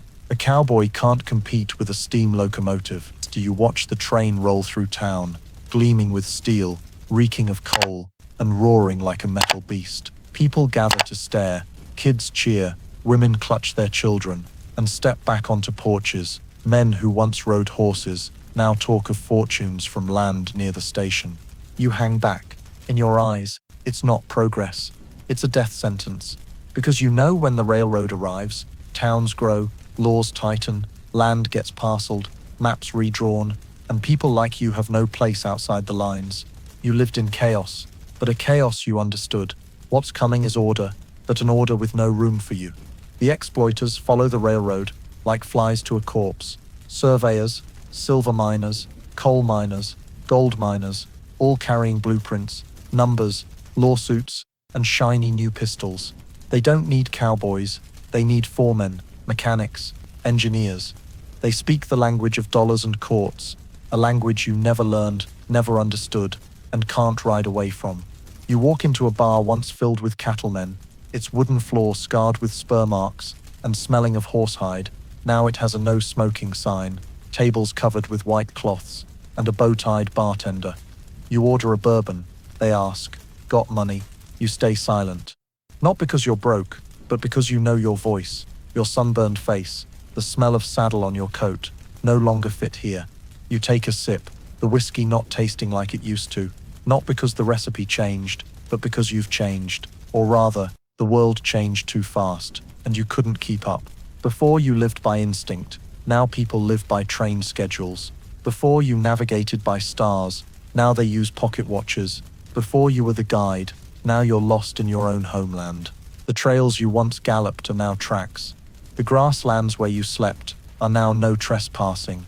Each time a train passes, you hear metal grinding steel, like nails on a coffin. You know each pass drives another nail into the cowboy legacy you embody. You're replaced, not by people, but by progress, not by gunfire, but by invention. And the pain is, no one's trying to kill you. They just move on without you. You're not driven out. You're forgotten. You're an obstacle, an old man on a horse, while the world climbs aboard train cars. And you know, soon that same railroad will bring marshals, judges, bishops, all turning the West from wilderness to planned plots. You, a cowboy living on dust and instinct, will be a thorn to pluck. You can't fight it. You can't shoot a train. You can only watch it roll by, silent, heavy, pulling a world you no longer belong to. And when the train vanishes, smoke fading in the wind, you turn to Jasper, pat his neck, and quietly ride the opposite way of the tracks. Not because you have somewhere else to go, but because, at least in that direction, you can still be yourself, if only for one more day. Card games in the West aren't a game, not a pastime, not a way to kill time. They're a calculated form of suicide, where each card you draw decides whether you leave the saloon on 2 feet or get dragged out back with 2 cold arms. You step to the table not hoping to win, but knowing most likely you'll lose, yet you sit, as if it's the only place you feel a shred of control, even for a moment. The cards, thin as cigarette paper, faded, warped from sweaty hands and dried blood, are dealt by a man missing his pinky, with a smile sharp as a blade. At the table, no one smiles genuinely. No one talks much. No one uses real names, just the clink of chips, the soft tap of glasses, the scrape of paper on wood, the sound of hope and despair intertwined. You bet not just money, but knives, horses, guns, sometimes the only coat you own. You saw a man lose his false teeth. Another time, an old, gaunt man bet a night on a real bed. He lost, then walked out, head bowed, as if he'd lost his dignity, too. But what makes the card table in the West terrifying isn't the money. It's the thin line between playing and dying. A suspicious glance, a poorly timed eyebrow raise, a bet bigger than you can cover, a misinterpreted smirk, and in a split second, guns are drawn, blood splashes the table, and a red card turns truly bloody. You saw a pro player, called Jack One-Eye, shoot a man dead for accidentally shuffling the deck backward. When the sheriff arrived, Jack said, "I thought he was reaching for a gun." No one checked. No one asked more. Because at the card table, the law is feeling, and feeling can kill. You once drew the biggest hand of your life, 4 aces, but folded because the guy across pulled a gun, pointed it at your gut, and asked, "You sure you didn't cheat?" You shook your head. He grinned. You folded, quit the game, lost 3 months' savings, but you kept your life, and that's the rarest win in the West, losing money to stay alive. Once, you played 3 sleepless nights, oil lamps lit faces grey as corpses in a meeting. The smell of tobacco, sweat, old blood, and whiskey mixed into an air that trapped your mind in a coal furnace. Each deal made your heart pound like it might leap from your chest, because you knew, if you didn't win this time, you wouldn't just go hungry, you'd die. And when you drew a straight flush, your hands shook, eyes watered, but you didn't dare smile, didn't dare speak, just bet softly, like a whispered prayer, and you won. No one argued, no one drew. A strange thing. You left the table with enough money for 2 more weeks of life. And that feeling, the feeling of "I get to live a bit longer," is the only reason people keep coming back to the table. You're not addicted to gambling. You're addicted to surviving. Addicted to the moment you flip a card and the world holds its breath. Here, cards aren't a game. They're order in a world without it. The only place with clear rules, simple laws, instant wins or losses. Unlike life, where you can do everything right and still get shot for looking at the wrong person. At the table, you at least know when you lose. Some say gambling is betting on luck, but you know in the West, you bet on the last shred of faith that something is still fair, even if it's just fair in a hand of cards. You bet your mother's ring, lost. Bet your trusted gun, won. Bet Jasper, and sat trembling all night until the winner refused him, saying, "I can't ride a skinny horse." Since then, you never bet Jasper, because a horse isn't property. It's your soul, and you don't bet your soul on a card. But everything else is fair game. In the West, living is gambling. Every step outside, every greeting, every draw of a gun, every footfall is a bet. The difference is, at the table, you know you're playing. Out there, you're being played. And between the two, you choose to sit at the table again, put down what's left, flip the card, and stare into the eyes of those across. Men also betting their lives, honor, blood, and future, on scraps of paper thinner than any death sentence ever written. You thought robbery was something from stories, masked men charging out, yelling hands up. Then it's over quick, maybe with a quip before they ride off in a dust cloud. But in the West, robbery is part of life's rhythm, as routine as breakfast, as persistent as the howling night wind. No week passes without word of a wagon train, ambushed, a bank cleaned out, a gold shipment vanishing with 3 lives and 6 horses. Robbery isn't an exception, it's the system. You once guarded a wagon train carrying gold from northern mines to a rail station near town. 3 wagons, each with 2 gunmen, and you rode Jasper on the flanks, hand always near the trigger. The sky was clear, not a cloud, the ground cracked dry, and you thought, maybe today's a calm day. That's always when disaster strikes. As the wagons hit a narrow pass, cliffs on both sides, and a deep ravine below, you heard a whistle. Then, bang, a shot rang from somewhere above. The bullet missed, but it startled everyone. You drew your gun, eyes scanning, heart pounding like a war drum. Then, from every bush, masked figures surged like starving ghosts. They didn't yell, didn't threaten, they shot. No warning, no reason. You saw the man to your left blown off his horse, head snapped back, blood spurting like a fountain. Another ran, got shot in the back, rolled over the cliff's edge, and vanished silently. You and one other fired back, not for honor, but because if you didn't, they'd get closer. Bullets ricocheted off rocks, horses screamed, teammates gagged on blood, all blending into a deadly symphony. When it settled, you were alive, but the gold was gone. Only a burning wagon, 3 bodies, and a trembling but standing Jasper remained. You don't know where they came from. No one does. Maybe bandits, displaced groups living outside the law, wild, ruthless, disciplined like an army. Maybe unemployed cowboys, killing because they had nothing left to lose.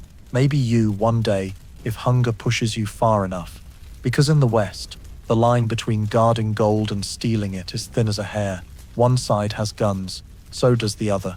Both ride horses, wear bandanas, shoot when needed.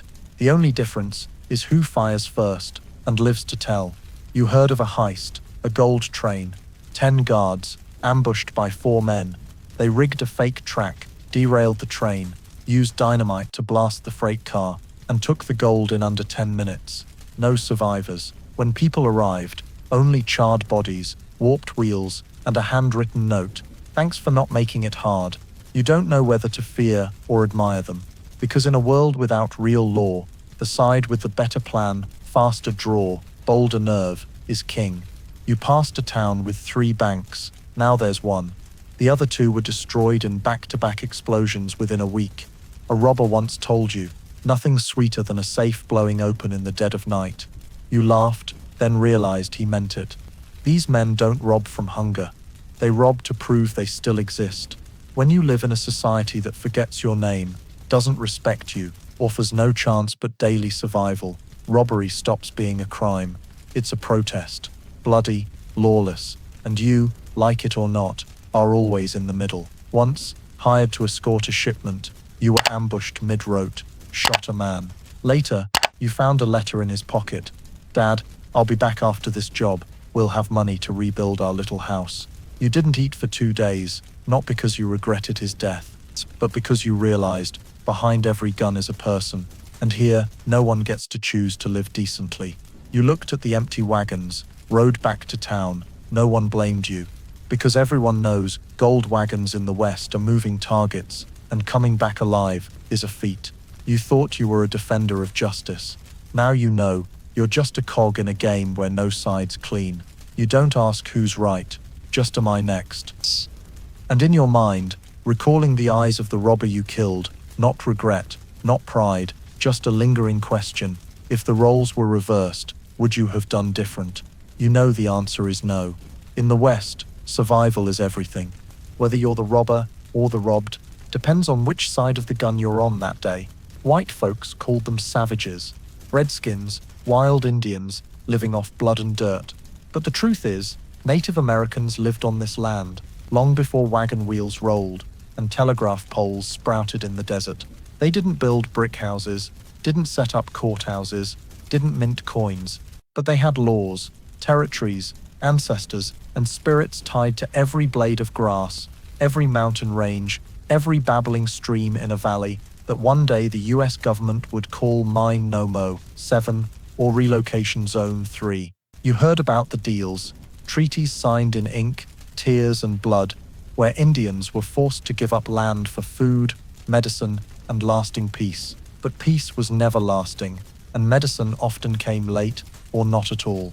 You saw a negotiation once, soldiers, government agents, an elderly Indian speaking broken English, sitting across from a white official in a suit jacket under scorching heat. The Indian placed his hand on a map, pointing to land where his ancestors buried their kin for generations. The official shook his head, said, "That's Federal Railroad land now."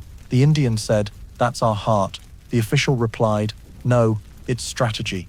The deal was signed because not signing meant death. The Indians retreated to reservations, barren, cracked land where nothing could grow, hunt, or survive. The government sent moldy cornmeal, torn wool blankets, broken guns and whiskey, the last a double-edged blade that drowned entire tribes in oblivion. You once spent a night in an Apache camp, not by choice, but because you were wounded after a gunfight, and Jasper led you there. They didn't kill you, didn't rob you. They put salve on your wound, gave you bitter water tasting like blood, and said not a word for 3 days. The old chief just looked at you, shook his head. "Your people don't know how to stop." You didn't reply, because you knew he was right.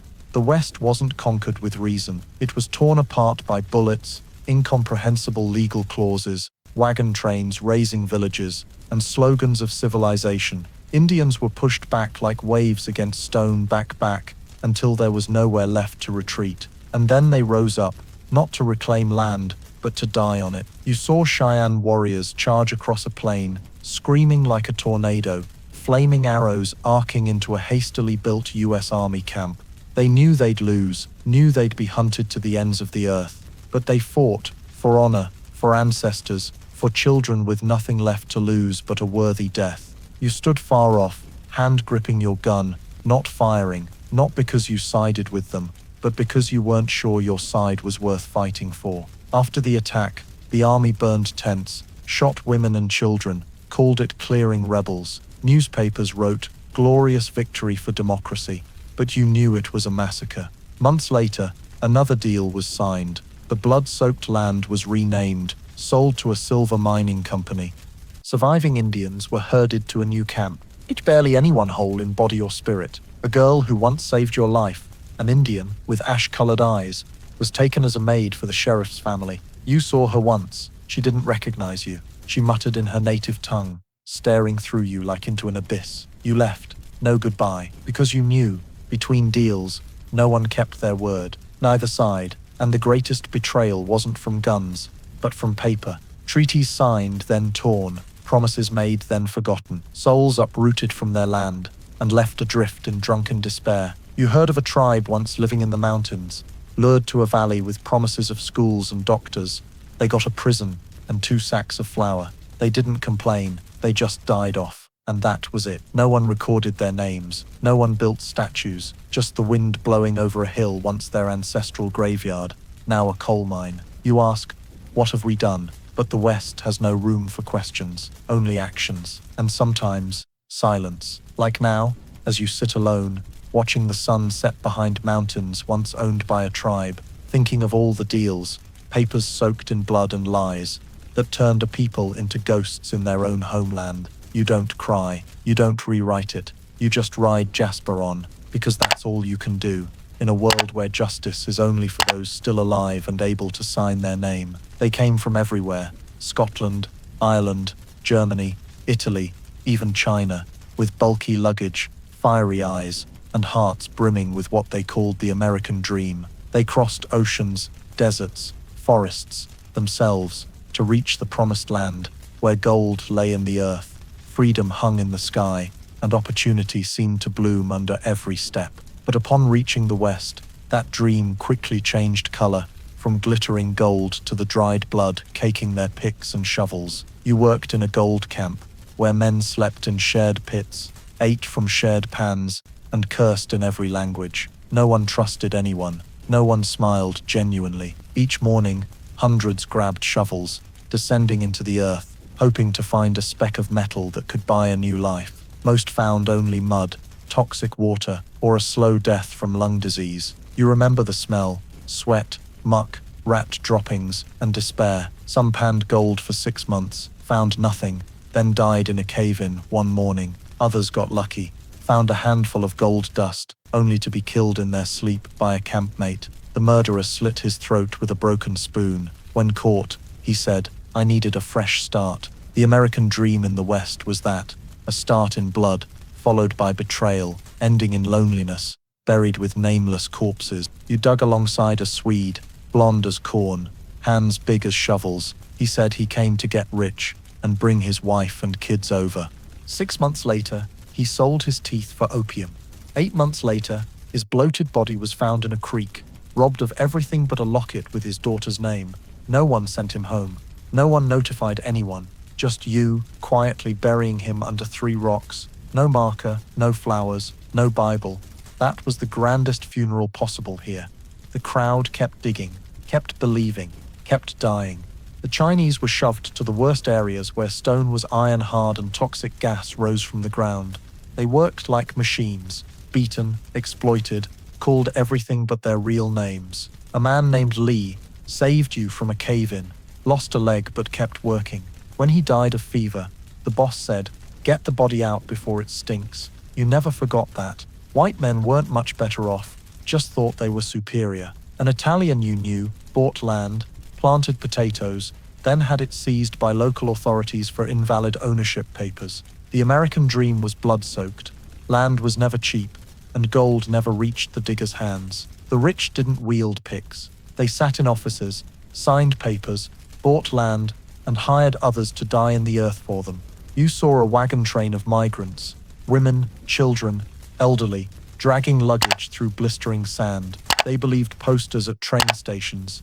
Gold awaits in the West. But they arrived to dry dirt, dead grass, and deep holes left by those before. Many turned back, many vanished, many stayed, not for love of the land, but because there was no other way. You didn't blame them, because you believed once too. Thought if you tried hard enough, you'd get a plot, a house, an old horse, and a dinner without rancid beans. But you learned the West gives nothing. It sells illusions at the cost of blood. You look at your hands, calloused, cracked, caked in mud, and know you're not digging for gold anymore. You dig to survive. Each day underground is a gamble with fate, and what you unearth isn't gold, but fear.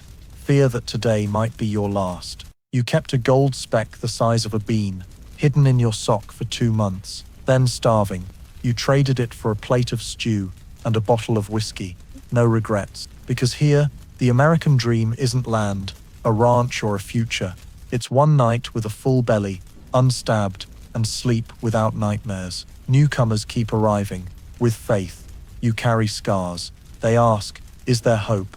You stay silent. It's because you can't bear to say no, but lack the courage to lie. The dream lives fed by blood, bones, and the silence of those whose names history never records, and you just one of them, a shadow in a dark mine, swinging a pick, digging for something you no longer believe exists. You could carry a fully loaded gun, a knife sharp as a wolf's tooth, a loyal horse, and a leather sack of beans, but what's always with you, uninvited, inescapable, never abandoning, is loneliness. In the Wild West, where people live amid deserts wider than memory and skies bigger than dreams, you can ride for weeks without seeing a soul, spot a distant fire, but never dare approach, hear your own footsteps, echo through canyons, and feel the world mocking you from the dust. Loneliness here isn't loud. It's quiet as earth, cold as night, heavy as a stone in your chest. You can't remove. You can sit in a packed saloon, whiskey overflowing, dancers laughing loud, guns clinking glasses like Christmas church bells, and still feel like the only one who doesn't exist. You tried clinging to fleeting connections, a barmaid with eyes sad as cracked walls, a trail partner with unfunny jokes, an old man playing harmonica each night before sleep, but they all left, in their own ways, dead, vanished, betrayed, or worst, silent without goodbye. And each time, you shrank a little more. Once you rode through an empty valley, just wind, rocks, and deer tracks in the sand, and you laughed, not from joy, but because if you didn't make a sound, you'd go mad. You talk to Jasper more than people. You know his breathing, how his ears twitch at noises, how he pauses when you're sad, as if the horse knows if he's gone, you'll dissolve into dust. You tried writing a letter to some relative, unsure if they're alive, but tore it up before finishing. Not from shame, but because you didn't know what to write. How do you describe a life with nothing to tell? Another day, you saw your reflection in a stream, tangled hair, sunken eyes, beard like wild grass, a face unlike the one you saw in mirrors years ago, and thought, if I die, will anyone notice? Then you laughed. You knew the answer. Some nights, you dream of your mother's lullaby, a meal smelling of real roast, a hand holding yours, but you wake to wind whistling through tent flaps, and your own sweat stench. Cold seeps through rock crevices, crawling into your coat, embracing you like the only arms that remember you. You build a fire, not for warmth, but to chase away the shadow of loneliness, sitting across, staring at you for years. You thought you'd get used to it, but no one does. You just learn to live beside it, like a wild beast. Don't look in its eyes, don't reach out, don't turn your back. Some days you don't speak, not because you don't want to, but because there's no reason. Your voice feels out of place. You don't recall the last time someone called your name. Don't remember the feel of a hug, a pat on the shoulder. The kind question, this world isn't built to keep anyone long. It pushes you out, bit by bit, until it's just you and your shadow. You watch the sun rise and set, each day so alike, you suspect time's mocking you. But you live, wake, eat, move, because loneliness doesn't kill you outright. It erodes, it gnaws like wind on stone, slow, relentless, unyielding. Then one day, you realize this loneliness proves you're still human, because when you stop feeling it, you've become part of the West, silent, nameless, emotionless. You sit by the fire, hand on your gun, eyes on the dark, thinking, if someone sat here, what would I say? But no one comes, and you have nothing to say. Just the crackling fire, wind-blown sand, and a lone cowboy, hunched by time, eyes chasing something gone, heart holding a void wider than the sleeping prairie at the horizon. You heard those names when you first set foot in the West. Wild Bill Hickok, Billy the Kid, Jesse James, Doc Holliday, names told over whiskey, smoke, and scars. Their giant shadows cast on saloon doors, prison walls, wanted posters by train stations, each a living, or dead, legend, but never ordinary. They say Billy the Kid killed 21 men, one for each year he lived. They say Wild Bill was shot in the back playing poker, holding 2 aces and 2 eights, now called the dead man's hand. They tell of Doc Holliday, a gunman fighting at the OK Corral, with lungs ravaged by tuberculosis, alive only on opium and hate. But few talk about what came before or after, because to become a legend in the West, you don't need to live long, you just need to die right. You met a man named Clay, called Clay Noback, fast draw, deadly aim, never sat with his back to the door, drank whiskey and chewed bullet casings. He lived 3 years in a town you passed through, and in those years, 5 men died for looking at him wrong. Then one day, a newcomer, ignorant of unwritten rules, called Clay a show-off kid. A second later, 2 shots rang out. When the smoke cleared, Clay lay face down, blood pooling under the table. The other guy lost 2 fingers but lived. They said Clay died with his gun still hot, and so the legend began. No one mentioned Clay crying in the stable, missing his daughter left in Kansas. No one told how he gave all his money to an old woman who lost her cattle. Those weren't dramatic enough. A legend doesn't need truth, just a memorable death. And the West, hungry for icons, swallows every tragedy and spits out a hero. You thought you could be a legend, once drew fastest in a border town, killed 3 robbers with a broken trigger Colt, survived an ambush at Dead Man's Pass. But no one remembers you, because you lived. You didn't die at the right time, didn't die right, didn't die with the sun in your eyes, and a poetic last line. You just survived, ragged, silent, slowly forgotten. You saw a man shot through the gut, still stand, fire 2 more shots before collapsing. As he died, everyone held their breath. Someone said, that's how a man dies. That night his name echoed in every glass, every tale exaggerated a bit more. You asked, who was he? No one knew. But now everyone told his story like they'd seen it firsthand. Legends don't need identity, just anecdotes. And you began to understand, becoming an icon doesn't mean living gloriously. It means dying hot, young, mad enough not to bow. No one builds statues for arthritic old men scratching their backs in stables, but everyone remembers the man who drew like lightning and fell like a god. You look at yourself, sunken eyes, shoulder crooked from old bullets, hands shaking from malaria, and know you've lived too long to be a legend. Legends need short tragedies. You're an unfinished novel, full of flaws, scratches, unread, but you don't regret it, because you know the cost of legend is blood, loneliness, dying without anyone knowing who you were, only how you fell, and you're not ready to pay that price. Not anymore. You once craved being remembered. Now you just want to be forgotten. To live your final days without playing a role, without drawing a gun to prove yourself, without smirking like in paintings.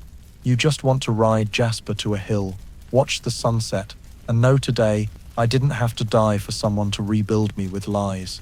Legends are what the living need to fill their fears, but you just need peace. And the bitter truth is, you know if you're shot tomorrow, they'll say you lived free, never bowed, died a legend.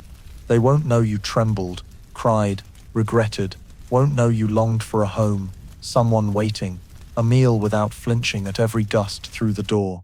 They won't tell the truth, they'll pick the shiny parts. And you, like it or not, will become a rewritten story, like every cowboy before you. Because in this West, the price of legend isn't living right, it's dying in a way worth retelling.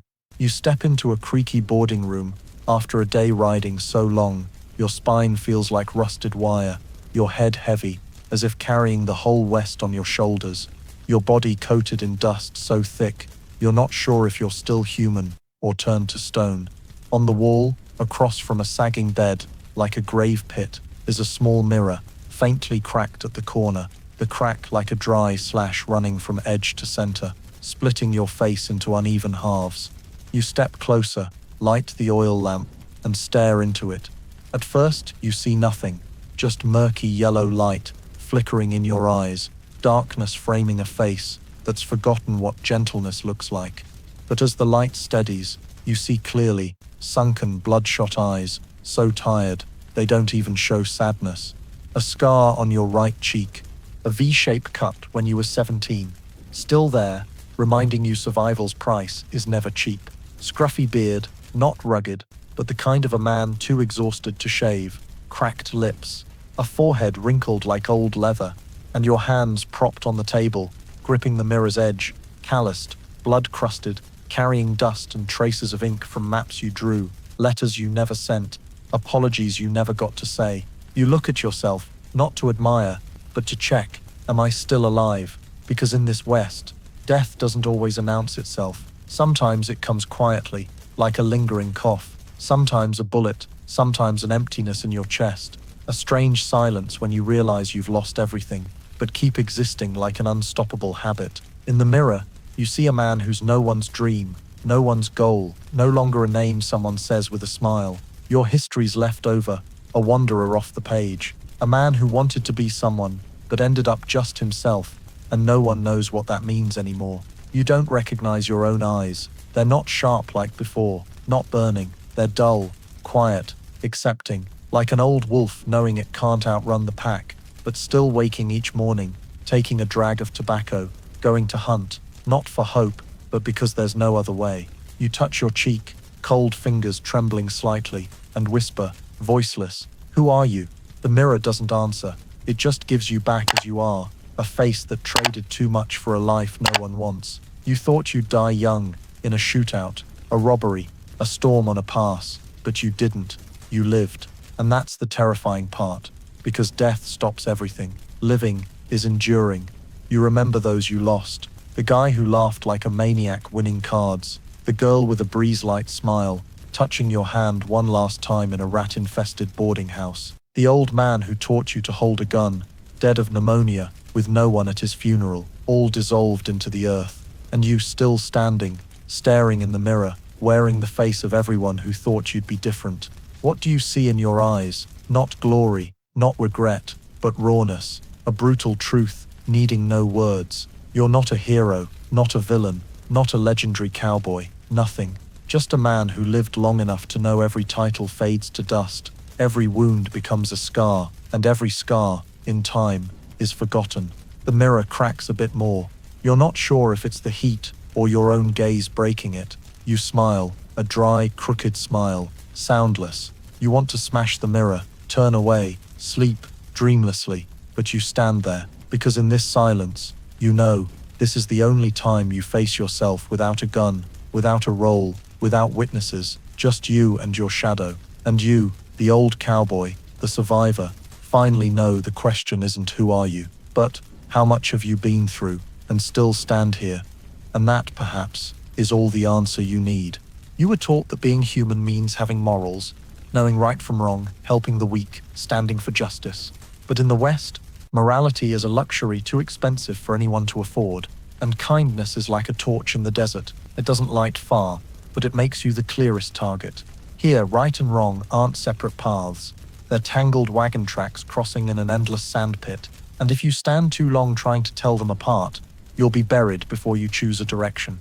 You tried living good, shared your only beans with a starving kid, saved a man bitten by a snake, though he once threatened to slit your throat, held back from drawing your gun when you could have won, and you remember the cost each time. The first, the kid stole your water while you slept and vanished into the night. The second, the man returned months later with a gang of robbers, burning your camp while you slept. The third, the man you spared killed your friend to settle a score of shame. Every time you chose kindness, you lost something: food, gear, blood, or people. And each time you grew colder. You see the world through old eyes, but your heart turned to stone long ago, because you learned here, survivors aren't the righteous, they're the quick, the distrustful, the ones who know when to leave a dying man on the road.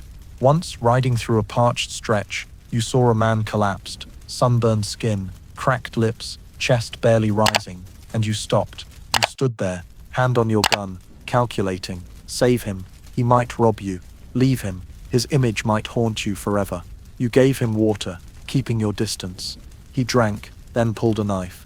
You shot first, not fatal, but you never stopped again. You became the man you once despised. And the worst part, you understand them. Understand why everyone's wary, suspicious, cold, not because they were born evil, but because kindness nearly killed them too many times. You heard of a preacher, so good he fed robbers, hanged by them, because they thought he hid gold in his church. You saw a girl share her last porridge with an orphan, then die of hunger, 3 days later. You saw a man jump into a gunfight to stop it, only to take a bullet not meant for him. They got graves, small, worn, crooked, then were forgotten. Because here, dying for morals isn't heroic, it's foolish. And you don't want to die foolish. You can't. You've lived too long to die for an ideal no one holds. Now you don't lend, don't help strangers, don't turn back for cries for help. You know 90% are traps, the other 10% are already dying, and trying to save them means 2 deaths instead of 1. You hate it, but you accept it, like you accept that clean water's rarer than bullets. Promises are just wind, and every handshake might hide a knife in the other hand. You sat by a fire once, listening to an old man say, "The West doesn't kill people, it just takes every reason to live decently." And he was right. When no one believes in kindness, kindness becomes suicide. You're not cruel, you've just learned survival needs just enough cruelty. You don't laugh when others fall, but you don't stop. You don't help, but you don't harm, unless forced. You drift between good and evil, and you know most here do too.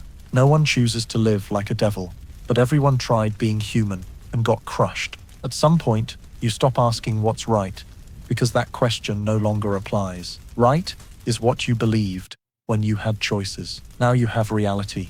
Wind, sand, hunger, guns, and time running low, like water in a leather pouch. You dreamed of being good. Now you just hope not to become too bad. And in this Wild West, that's already a kind of morality. You were taught God is everywhere, in the sunlight, in streams, in whispered prayers at night. But after living long enough in the West, where the desert stretches longer than any hymn ever sung, you wonder, does God even come here, or did he leave, like so many others? In a place where death always lurks behind you, where sandstorms can erase a camp overnight, where guns decide justice, and disease is treated with a dirty scalpel and a bottle of whiskey. Faith becomes a luxury, or all that's left. You saw a preacher build a tiny chapel with his bare hands in a town with 3 houses and 4 killers. He hung a cross on a rusty tin roof, rang an empty can each morning instead of a church bell, and preached in a raspy voice from endless coughing. No one came. Week 1, he prayed alone. Week 2, drunks tied him to a post for reading too loud. Week 3, a prostitute sat and listened. Week 4, the chapel burned. He still preached, standing on ashes, holding a charred Bible, whispering words no one heard. When he died, beaten in a land dispute, no one built a grave, held a service, just a straw hat placed on a pile of rocks. You passed by, left a piece of dry bread, not because you believed, but because you wanted to. But the West doesn't give much chance to believe. You read the Bible once, prayed by campfires, whispered, "Lord, save me," as blood poured from a robber's knife wound. And you survived, but you don't know if it was God, your horse, or just luck. Faith here is always tested by hunger, cold, loss. You saw men with crosses on their chests, kill without blinking, saw gunmen kneel before a duel, then draw like demons, heard a mother pray over her child's body, her sobs blending with the wind, and the wind carried her words away, as if heaven turned its face. Religion doesn't vanish in the West, it mutates. Instead of churches, people build stone altars. Instead of priests, old men tell stories through hiccups. Instead of hymns, the wind howls through rock crevices, the only sound always there when everything else leaves. You met a man carrying a wooden cross taller than himself, hauling it through towns, saying, "I carry the sins of this land." You asked, "And then what?" He replied, "To remind God some still remember." A month later, he was shot dead in a botched robbery. His cross was used as firewood. You didn't know what to think.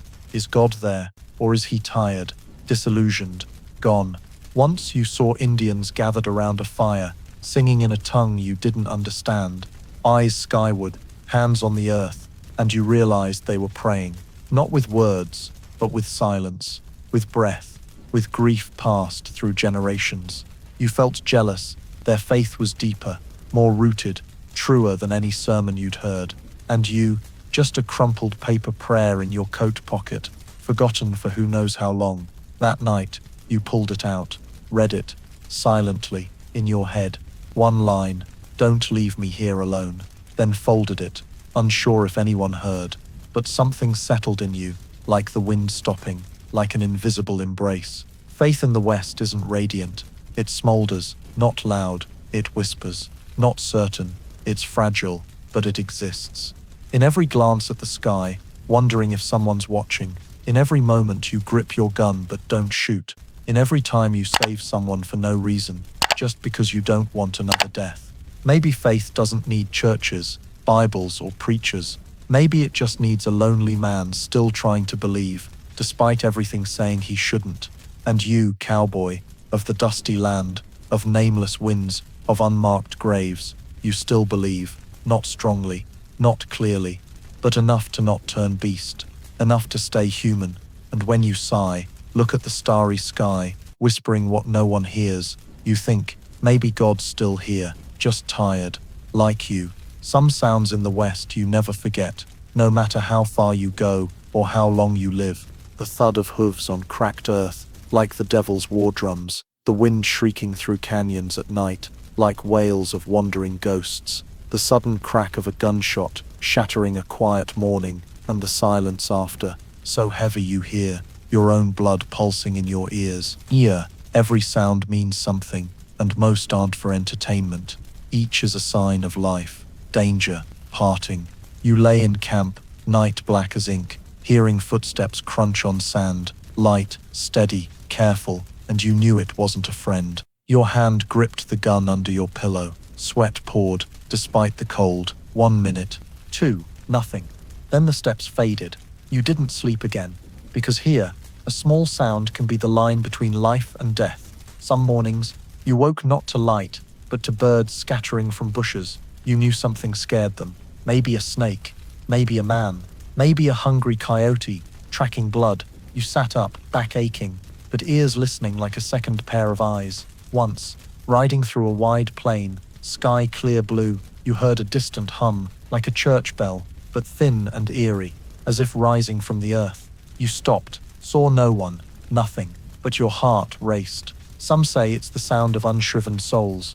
Others say it's an echo from a chapel buried by a sandstorm years ago. Whatever it was, you never forgot, because it was one of the West's strangest calls, a sound reminding you you're alive, but also that the line between man and shadow is thin, and some sounds never return. Like the laugh of a trail partner who told stories crossing the desert. He died from a slash in a stupid bar fight. You heard his laugh last the night before, mimicking an old widow's voice by the fire.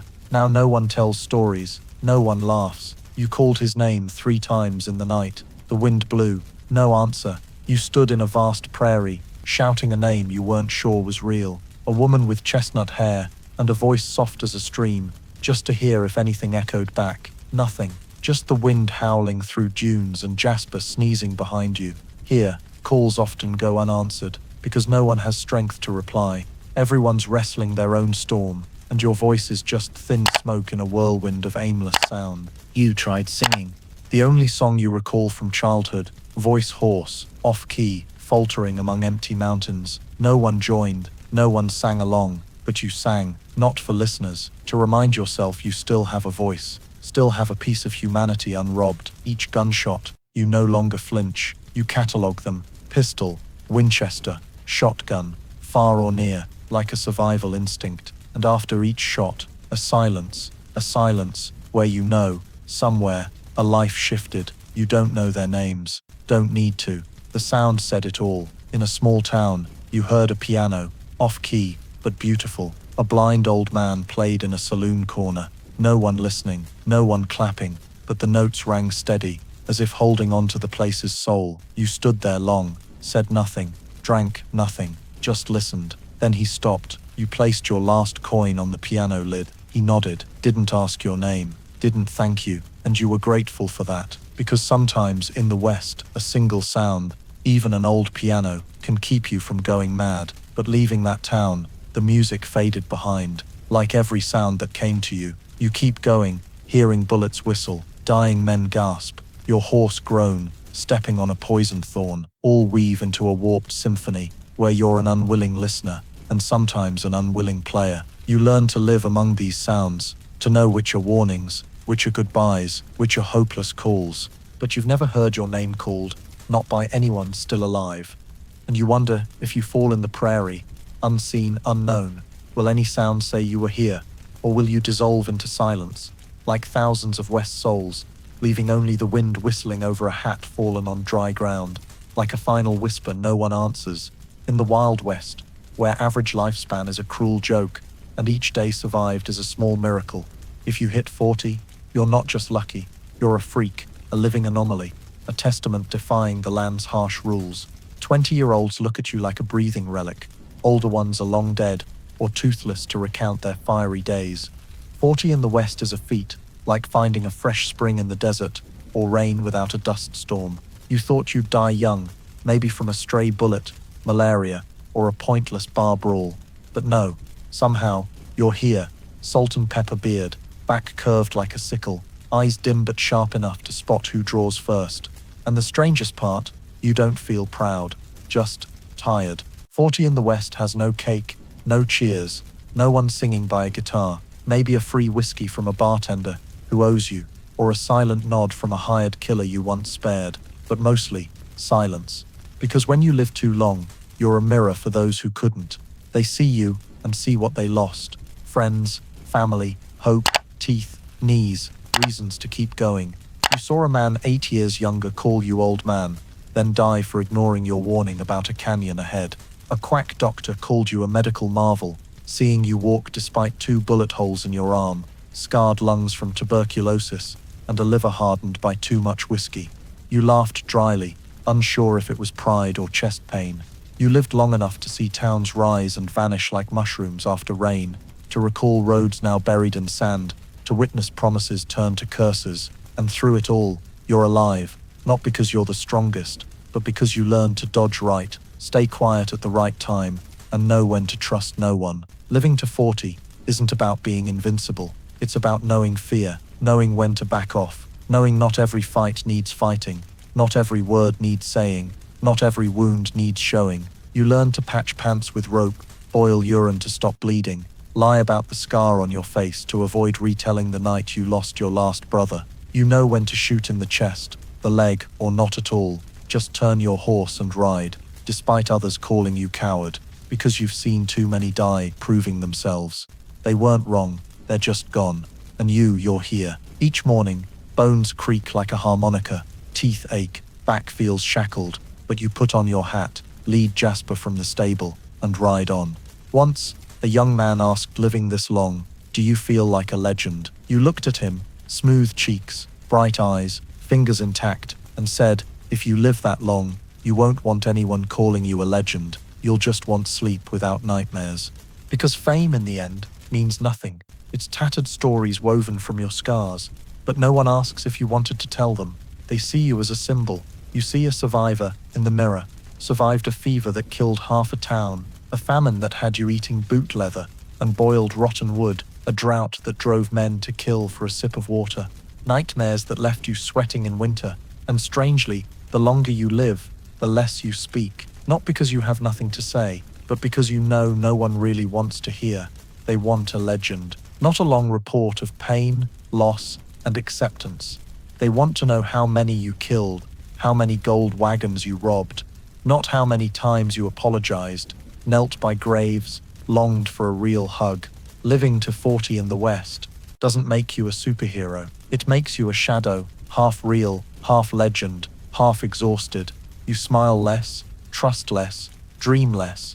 But each sunrise, you pour coffee into a tin, sit on a step, and whisper to yourself, another day, and that's all. No fireworks, no applause, just one more heartbeat. You're a freak. A man who lived longer than the West's laws allow. And oddly, that's the scariest thing to those who only know living fast and dying clean. You 40-year-old cowboy with sand-faded eyes are living proof not every legend dies young. Some, like you, choose the scarier path to keep living, even if no one remembers your name. You thought if you could look back on it all, every road traveled, every man killed, every person left behind, every night slept on hard ground, every morning waking in your own dried blood, you'd want to change something. Maybe not kill the young man over a misunderstanding. Maybe stay longer with the woman who believed you had a heart. Maybe apologize sooner to the old friend before he died quietly. But when you actually sit down, on a rare night without gunshots or howling wind, just the creak of an old horse and firelight flickering on your sunburned face, you wonder, if you could go back, would you really change anything? Because in the West, everything you did, right or wrong, was a hook to survival, kill to live, leave to not die, stay silent to avoid betrayal, and sometimes, laugh to not go mad. The past isn't a chalkboard of mistakes you can erase. It's layers of sand and dirt, forming the foundation of the man sitting here today. An old, calloused, surviving cowboy. You remember your first kill, hands shaking, eyes blurred, muttering, sorry, after pulling the trigger. You didn't sleep for 3 nights. But the second, third time, it got lighter, simpler, like a survival mechanism. Lane, if you didn't kill, you'd die. You thought that made you a devil. Then, you saw a town burned by bandits you once spared. You learned sometimes, not acting is the evil. You loved once. Not much, but enough to remember her hair's scent, her laugh, her small hands tying your scarf when the wind turned cold. You left, thinking staying would kill you both. Now, you're not sure you were right, but you know, if you went back to that moment, with all you know about yourself, you'd leave again. Not because you didn't love, but because you loved too much to ruin it with your presence. You met kids who called you uncle, sometimes dad, if their mother slipped, and you thought, if only I were different. But you mounted your horse, rode on, didn't look back, not because you were heartless, but because you didn't want them growing up with a shadow carrying blood, gunpowder, and the West's curse. If you could go back, would you stop, hug them one last time, promise something kind? Maybe, but would you stay? No, because you were never a man of stability. Your wind, rough, restless, blowing through and gone. You lied to save your life, cheated for a meal, left a wounded man behind because you couldn't carry 2 across shifting dunes. And you ask, if I could go back, would I do it differently? In dreams, you want to think so, but deep down, you know you'd choose the same. Because the West doesn't reward morality, It lets survivors live, and you somehow lived. You're not proud, but not ashamed. You look at your hands, fingers numb from cold, trembling from fever, calloused from guns, and wonder, are these the hands of a good man or a bad one? No one answers, no need.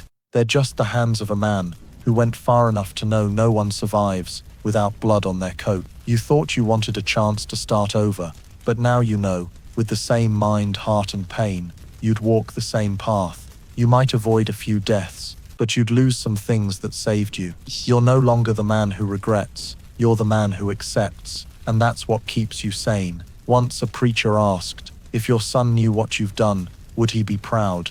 You said, I'm not sure he exists, but if he does, I hope he never knows. That was the truest thing you ever said, because the price of surviving the West isn't glory, it's silence. It's no one needing to know what you lost to sit here, breathing another day. You're not a hero, not a victim. You're just the result of everything you couldn't avoid. If you could go back, you're not sure you'd change. Not because you don't want to, but because you know those awful choices, those bloody decisions, those surrenders, those unspoken loves, those sleepless nights, those starving mornings, shaped you. And despite the scars, the mistakes, the nameless grief, you're here. And in this world, that alone is a feat. When you die, no one builds your statue, writes your biography, or carves your name on a stone under a lone oak. But strangely, your name lives not as the man you were, but as part of the legend the West craves to feed. A story told and retold, each time with more shine, each scar more glorious, each failure erased by the grandeur of imagination. And so you, or some version of you, enters collective memory, not as the man who trembled at night, cried by a lover's grave, or quietly tossed your last bullet to hold on to fragile humanity. No, you become the legendary cowboy, the one who shot a gun out of the air, rode 3 days without sleep, fought a whole gang single-handed. The truth? It doesn't matter. Legacy? It's what people invent to feel less alone facing the endless storm of frontier life. You thought legacy was land, a prized gun, children carrying your name. But no, in the West, legacy is what remains, after all material things turn to dust. It's the story, the glint in eyes, when someone mentions an old cowboy who passed through this town. And sometimes, you wonder, are the stories they tell about you true? Can you, after years of dust, blood, and loneliness, still tell memory from myth? You recall saving a girl from a drunk, but they say you took down a whole gang with an empty gun. You got lost in the desert for 3 days, but the story became the man who survived 3 snake bites and no water. You lost your best friend in an ambush, but they say you avenged him by hanging the gang and burning their camp. And you don't correct them, not because you want praise, but because you know those lies give listeners a spark. In a world where violence is the common tongue and survival is a feat, people need to believe in something bigger, a symbol, even if it's just dust shaped into a statue. Your legacy in the end isn't you, it's the feeling you leave. The strange silence when people look to the horizon where you once rode. Kids playing cowboy in the dust, arguing over who's the fastest drawer in town. A handful of ash in a rusty tin, buried behind a stable. No one knows the name, but everyone knows someone was there. You saw men try to build their legacy, writing diaries, setting up camps, carving names on rocks. But storms came, floods swept, fires burned, and all vanished. What remains is the story, the memory, the resonance between the living and the gone, in a space where time matters less. You recall a young man asking, what's true in all the stories they tell about you? You looked at him a long while, then said, I had a horse named Jasper. Everything else may be true, maybe not. He laughed. You didn't, because you knew he'd later tell that story with a warm voice, whiskey sloshing in his glass, eyes replaying a glorious past. And you let him. You let him keep the better version of you, the one more reliable, braver, more legendary. Because you know, legacy isn't truth. It's what others need to keep living. A man who saved a town. A man who never quit. A man who died hand on heart, smiling. The truth is different. The truth is, you died alone, in a torn tent, coughing blood. The truth is, you cried from fear. The truth is, You wished someone remembered who you were, but no one does. They remember the legend, and you let them. Because in this world of red dirt, cold wind, and endless gunshots, a bit of legend can preserve the last shred of humanity. So let them tell. Let them rebuild you with words. Let you be the last cowboy, the man who never backed down, the one who lived to 40 and rode like the wind. You know it's not true, but it's needed. Needed for the West to have something to believe in. Beyond blood, beyond dirt, beyond loss. And if that's the legacy you leave, it's enough. Because after all, you don't need to be remembered, right? You just need to be remembered. And in this place, where everything fades, where sand buries names and men, someone still mentioning you, even as a shadow in a late-night tale, is the final victory. A cowboy's legacy isn't what he keeps, but what he leaves in the hearts of survivors. And you, with all your blood, sweat, and silence, left more than you ever thought. The story of an old cowboy's life in the Wild West isn't just a dusty, sweaty, bloody epic. It's a profound mirror for today's American society, where people still grapple with isolation, survival's pressures, and the craving to be recognized. In every part of the story, from facing hunger, thirst, violence, disease, and betrayal, to feeling invisible and forgotten by society, it highlights a raw truth. Survival isn't victory, and no one survives without scars. In modern America, many face the same, struggling with bills, loneliness in crowded cities, the pressure to succeed, constantly comparing themselves to legends woven on social media. The cowboy's deep lesson is you don't need to be a legend to deserve to live and be remembered. Legends, as the story's end shows, are just what others need to believe, not necessarily truth. What you need in this modern world isn't to live up to others' expectations, but to live true to yourself, knowing when to stop, when to say no to survive, and learning to forgive yourself for wrong choices. In the Old West, or today's America, no one demands you be perfect, just that you keep getting up each day, and that's already a feat. If this story made you pause for a beat, hit subscribe to join me in exploring more of history's sad but true forgotten memories. Thanks for riding along to the end. See you in another land, where names fade like footprints in the sand.